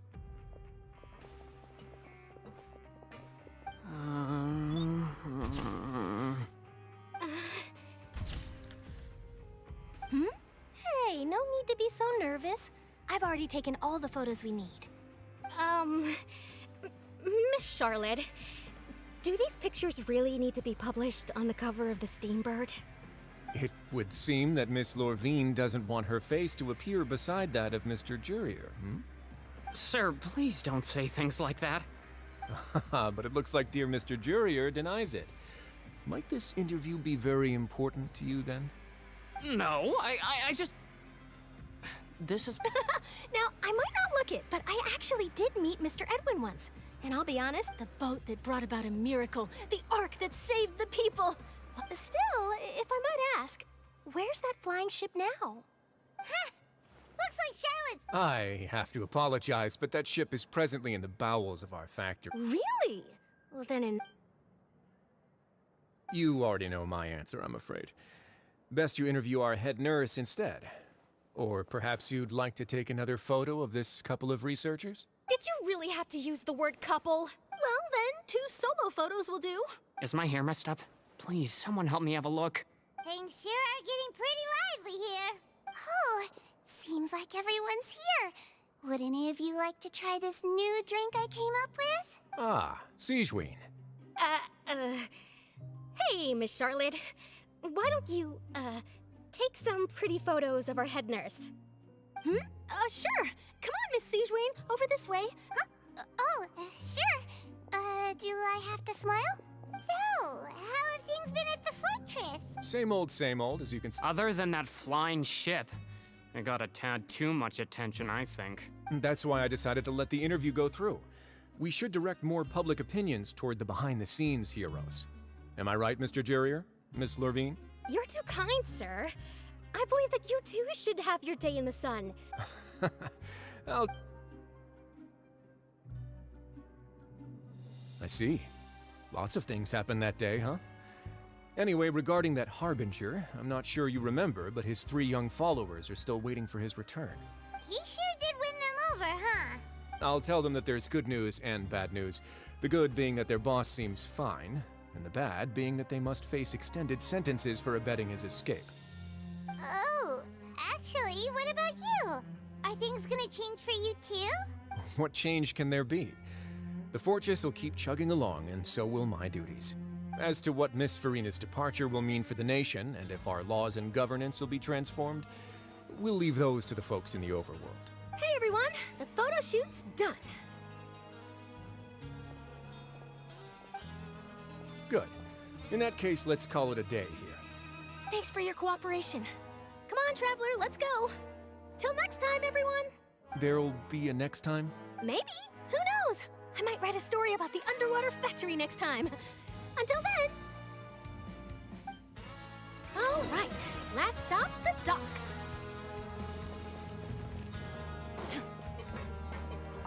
Here are the interview notes. They mentioned that the flying ship may have many uses in the future, and the journalist asked me what I thought of them. Seriously, how would I know anything about that? A wedding? Huh. Why are you looking at me like that? So the flying ship can be used for weddings? I didn't say that. That journalist mentioned it, and what does that have to do with us anyway? True. What does that have to do with us?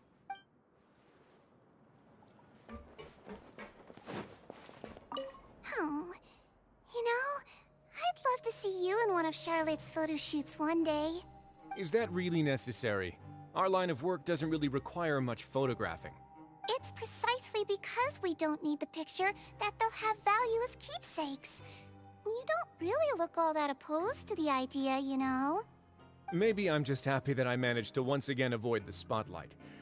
I think this interview went well either way. Yes, you successfully kept prying eyes away by using Mr. Jurier and Miss Lorvine as shields. Very good. You should be happy for them. They have a bright future ahead of them.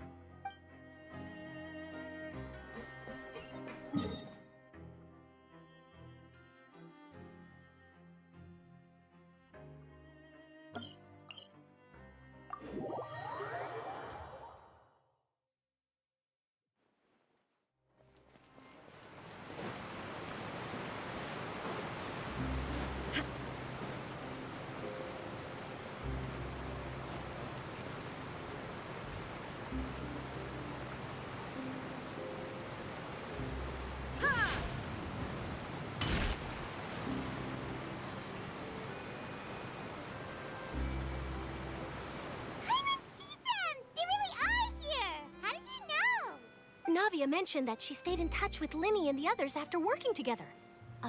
Traveler, Paimon. Ah, and Miss Charlotte, too. Would you like a magic pocket?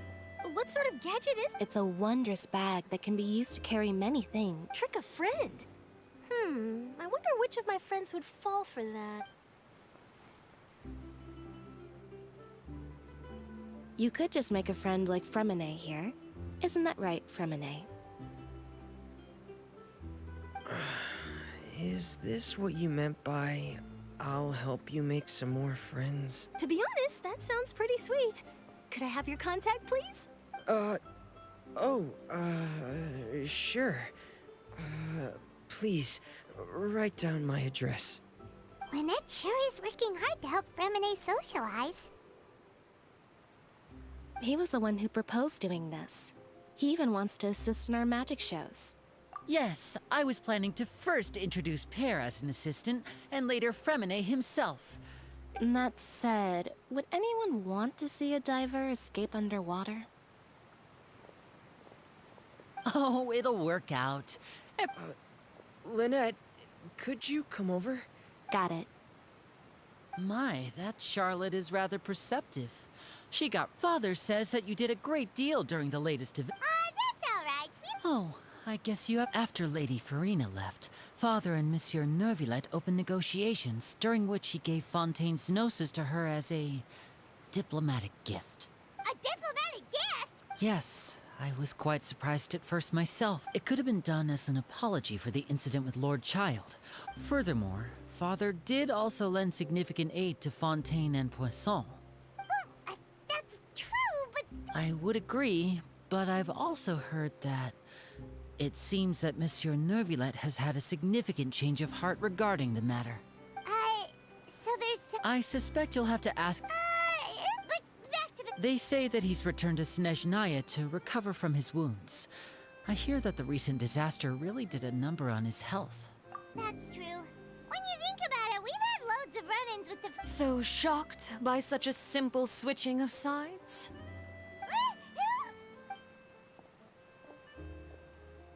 Father!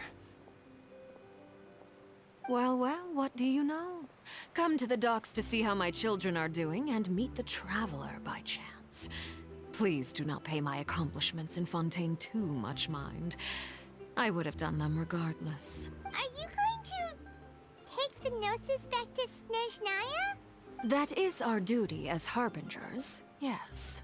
Don't be too preoccupied with sides. The goal of the Fatui concerns not a single place or person, but the entire world. With such a grand goal in mind, it is inevitable that we must wear many masks. Switching my masks is something I've always done. Well, that depends on many things. No one truly knows what the future holds. As for you, I very much look forward to our next collaboration. Good things cannot be achieved alone, and you've proved yourselves to be great partners. A vision? All right. I'll remember to return it. And that's a wrap for me. Huh? You're... Greetings, Miss Journalist. Hello. If I'm not mistaken, there are diplomatic channels I'll need to report to take a photo of you. That is correct. So forgive me, but I will not be able to serve as a subject in your article. However, feel free to write as much as you'd like about our dear magicians and our upcoming rookie talent. I will. The sea breeze is quite pleasant.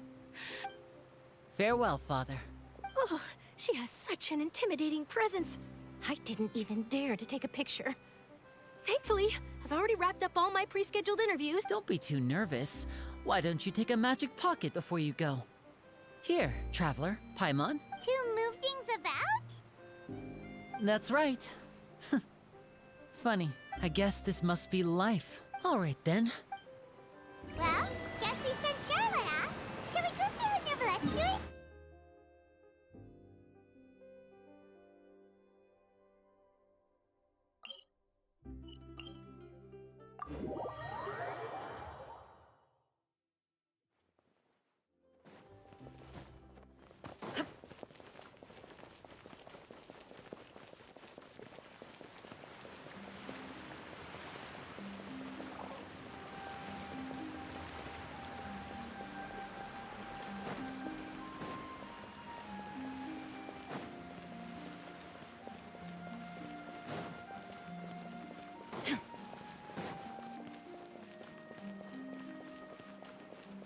The entrance to the fortress!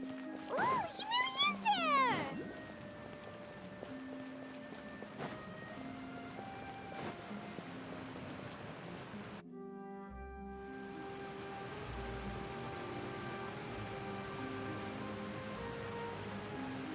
So, you really are here, Neverlet! Paimon didn't think you were going to have free time this hour of the day. Really? Oh, I suppose you must have met Mr. Linney. In any case, you came at a good time. I was just considering reaching out to you to set up a meeting, so I may explain some things that I haven't had the time to before. Aw, Paimon's good. All right, let's have it. It is strange how...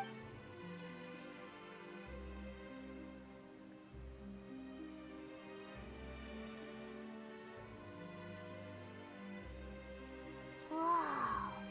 So that's what happened? Focalor destroyed the divine throne of the Hydro Archon and restored your power to you, transforming you into a fully fledged elemental dragon sovereign. But Paimon still doesn't quite get what you did to save the Fontainians from dissolving. For me, the authority of the ancient dragons refers to absolute control over the hydro element. Fontainians were incomplete humans born of Egeria's use of the power of the primordial sea, with constitutions similar to that of mimics. But so long as those primordial energies remain within them, I could use the ancient dragon's authority to grant them true blood, after the fashion in which life was first brought into being on this planet. In other words, when I gave my verdict, Fontainians became true humans, and thus would naturally no longer be dissolved by water from the primordial sea. Fossilor must have counted on you to make that decision as well. Your verdict was the key to making the prophecy appear to have come true while saving everyone. Yeah, and in a manner of speaking, Fossilor finally managed to fulfill the original... It seems from your expressions that you still have more things you wish to ask. Ask away. I will tell you the truth as I know it. I have investigated his case along many avenues, and I have learned that he once fell into an unknown chasm when he was young. There, by chance, he awakened the all-devouring narwhal. But whether it be by sentiment or reason, that should not have been enough to consider him the root cause of the disaster. As for the judgment passed by the Oratrice during the trial, whether it was due to that liability by association or Fossilor deliberately using him to buy time for us on the assumption that he would be able to hold the creature off, I cannot say. Guess Fossilor had Fontainians in mind the whole... hang on a second. Back when Fontainians hadn't yet become real humans, were the children they had also transformed Oceanids? Life has always flowed like water. Do you recall how Fontainians would often come to the Fountain of Lucine to pray for children? Yeah, Lynette said the fountain is where all the waters in Fontaine converge. In truth, even those couples did not know that such prayers were no mere custom, but instead a form of ritual. Those Oceanids who were blessed within the spring water would later descend as new humans in the coming months. Paimon sorta gets it now. Ask away. I will tell you the truth as I know it. Yeah, about that. Risley said Farina has already left. What's that all about? Ah, Lady Farina. The people are only aware that her death sentence has not been carried out. She abdicated the post of Hydro Archon and left affairs related to that title to me. I related Fossilor's words to her faithfully and completely. After hearing them, she seemed neither saddened nor comforted. She simply said that she was tired and needed to rest. Having said that, she then packed her things and moved out of the opera house. Not unlike how an ordinary person might. But she's still gotta... You need not worry. I will make arrangements to ensure that she will not want for food, clothing, board, or travel. In truth, I am somewhat happy for her. But now that she no longer has to play the role of Fossilor the Hydro Archon, she can finally lay down her burdens and lead a normal life. What about you then? What are your plans now that you've regained your full powers as the Hydro Dragon? After Fossilor passed on, the Oratrice also ceased to function. This matter will directly affect our trials. After much careful consideration, I've decided to take over its role in our courts. From now on, I shall hear cases and pass verdicts by myself. Looks like you're still considering stuff from the perspective of the Udex, huh? As an elemental dragon, there are indeed many things that I must do. But this power and this duty, in a manner of speaking, you could say that both were granted to me. As such, before I attend to my other responsibilities, I must first and foremost continue to serve Fontaine as its highest judge. The duty of the Hydro Sovereign and the duty of the Udex shall coexist within my person. Additionally, the Hydro Archon's departure has brought about another problem, which is that the Opera House shall no longer produce indemnitium. That's true. That power was derived from the people's faith in the Hydro Archon, wasn't it? Wait, but the various mechs and machines in the city are all still okay.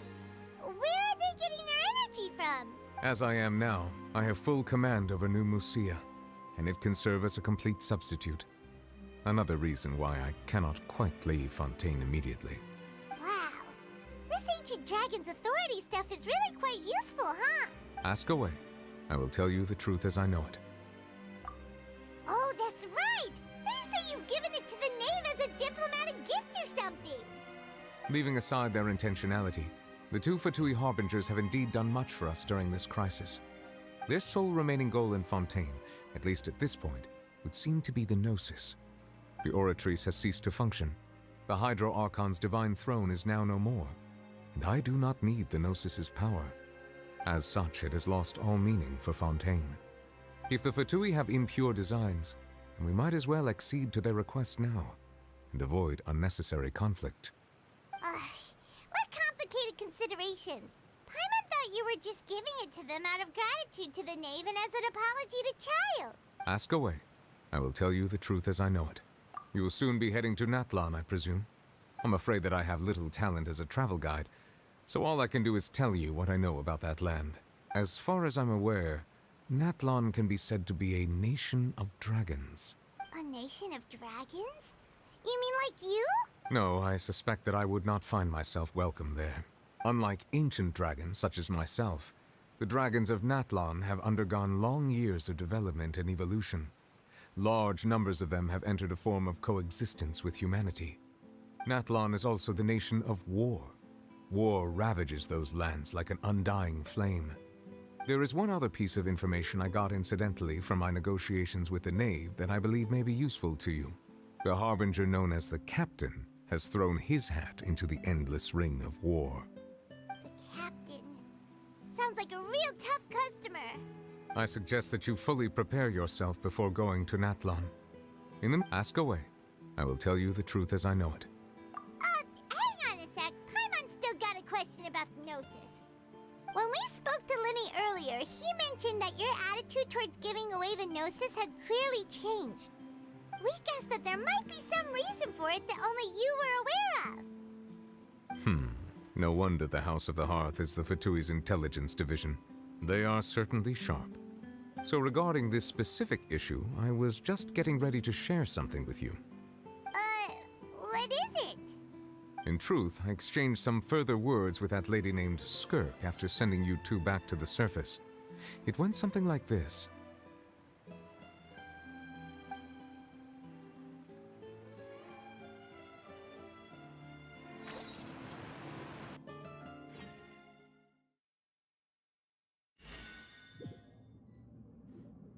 Well, we're going to head topside to see what's going on. You hurry over soon as well, all right, Nervalet?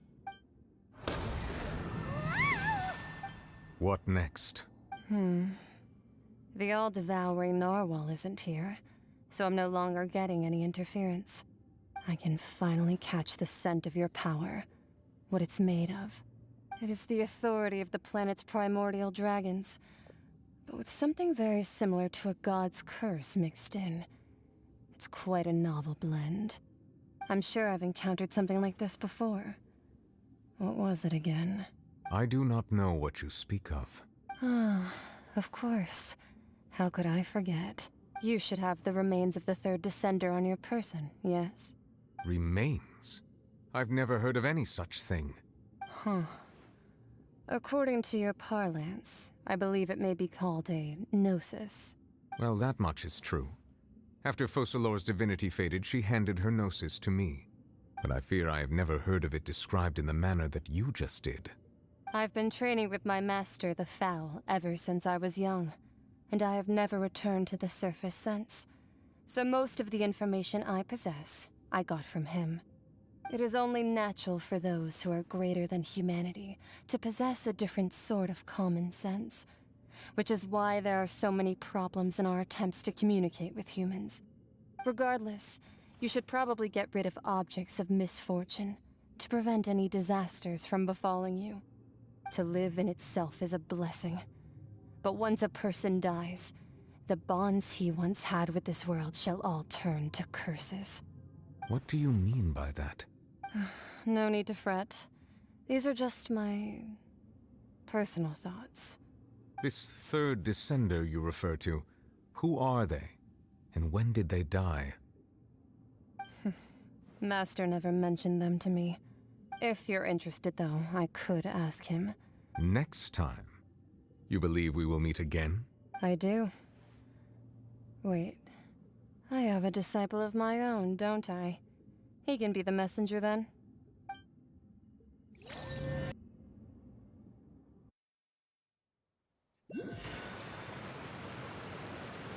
That's what she told me. Whether it would prove useful or not, I want— The remains of the third descender? So that's what the Gnosis actually are. Paimon just thought they looked like chess pieces. How could they be a person's remains? All the same, assuming that there was no misunderstanding or special metaphor at play, that is what she meant to say. And she said that it would bring misfortune and that you should check it, which is why you gave it to the Fatui. If she speaks the truth, then I would simply be putting Fontaine at unnecessary risk by keeping it here.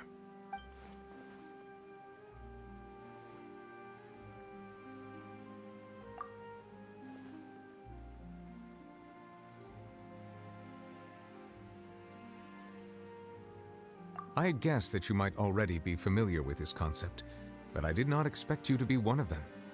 That means that the Gnosis, which are exceedingly element-compatible and can even enhance elemental abilities, do indeed come from the third descender. I wonder, does your body also possess similar properties? Like being able to use elemental powers without a vision! That does sort of count as special compatibility, right? No, let's not think about this stuff right now. Comparing the Traveler to the dead third descender and all. That's what you say, but this topic still feels like bad luck. Once Child recovers, let's get some more answers out of him. I too believe it unwise to make too many blind guesses when information is lacking. The same is true of being at court. Alright. Whatever the case, it seems... Yes. All of Focalors' efforts were for this moment as well. But she sacrificed herself in the end as a god, and she suffered through all those years as a human. Was that really what she wanted? I suppose that would be the mystery of a god's will. I suspect not. But once in a while I too would guess that if wishes were like the clouds in the sky, life flows like water, and rain is the final answer. And what, ultimately, is the difference between the rains that fall upon all of us?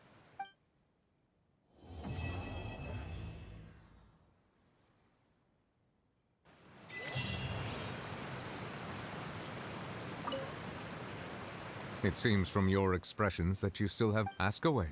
I will tell you the truth as I know it. I suggest that you fully prepare...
More speed.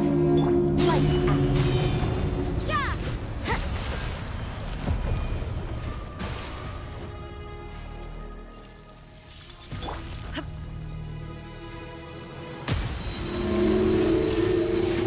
You can't run!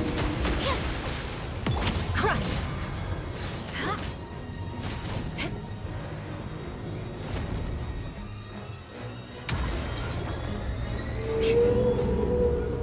Shut up!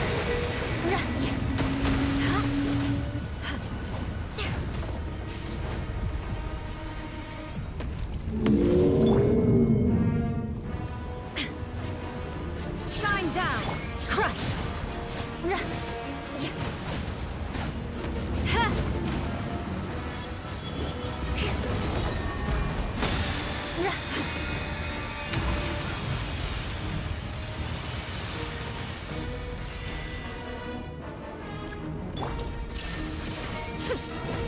Beg for mercy.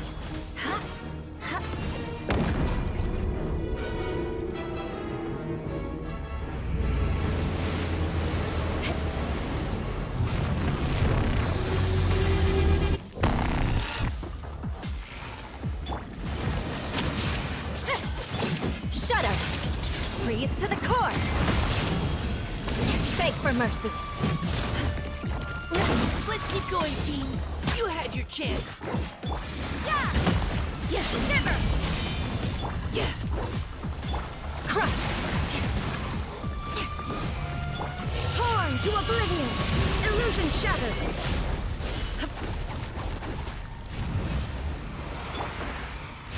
Neutralizing threats. You can't run! There is no escape! Punishment! Judgment! Leave the wounded to me.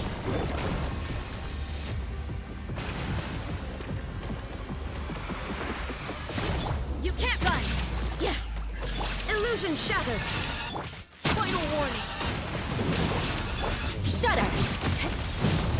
Light! Judgment! Vengeance will be mine! More speed! Well met!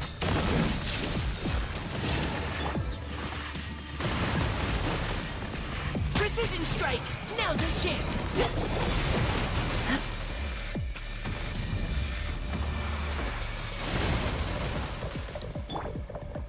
There is no escape! You can't run! Punishment! Now you shall perish!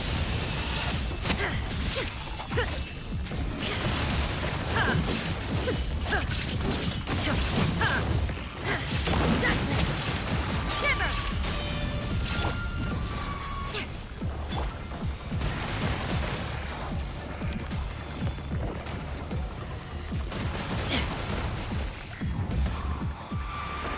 Let's keep going, team. Yeah, engaging. Yeah. You can't run! Beg for mercy!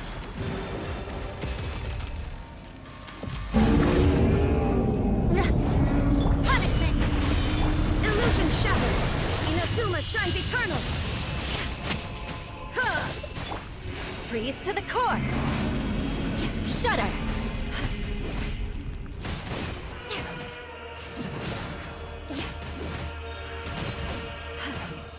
Judgment! There is no escape! Lights out!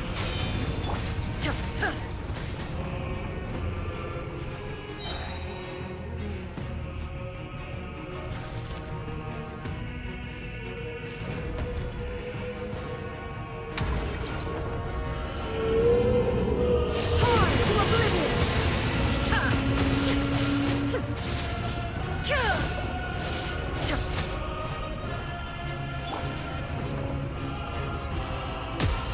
You can't run! Crush!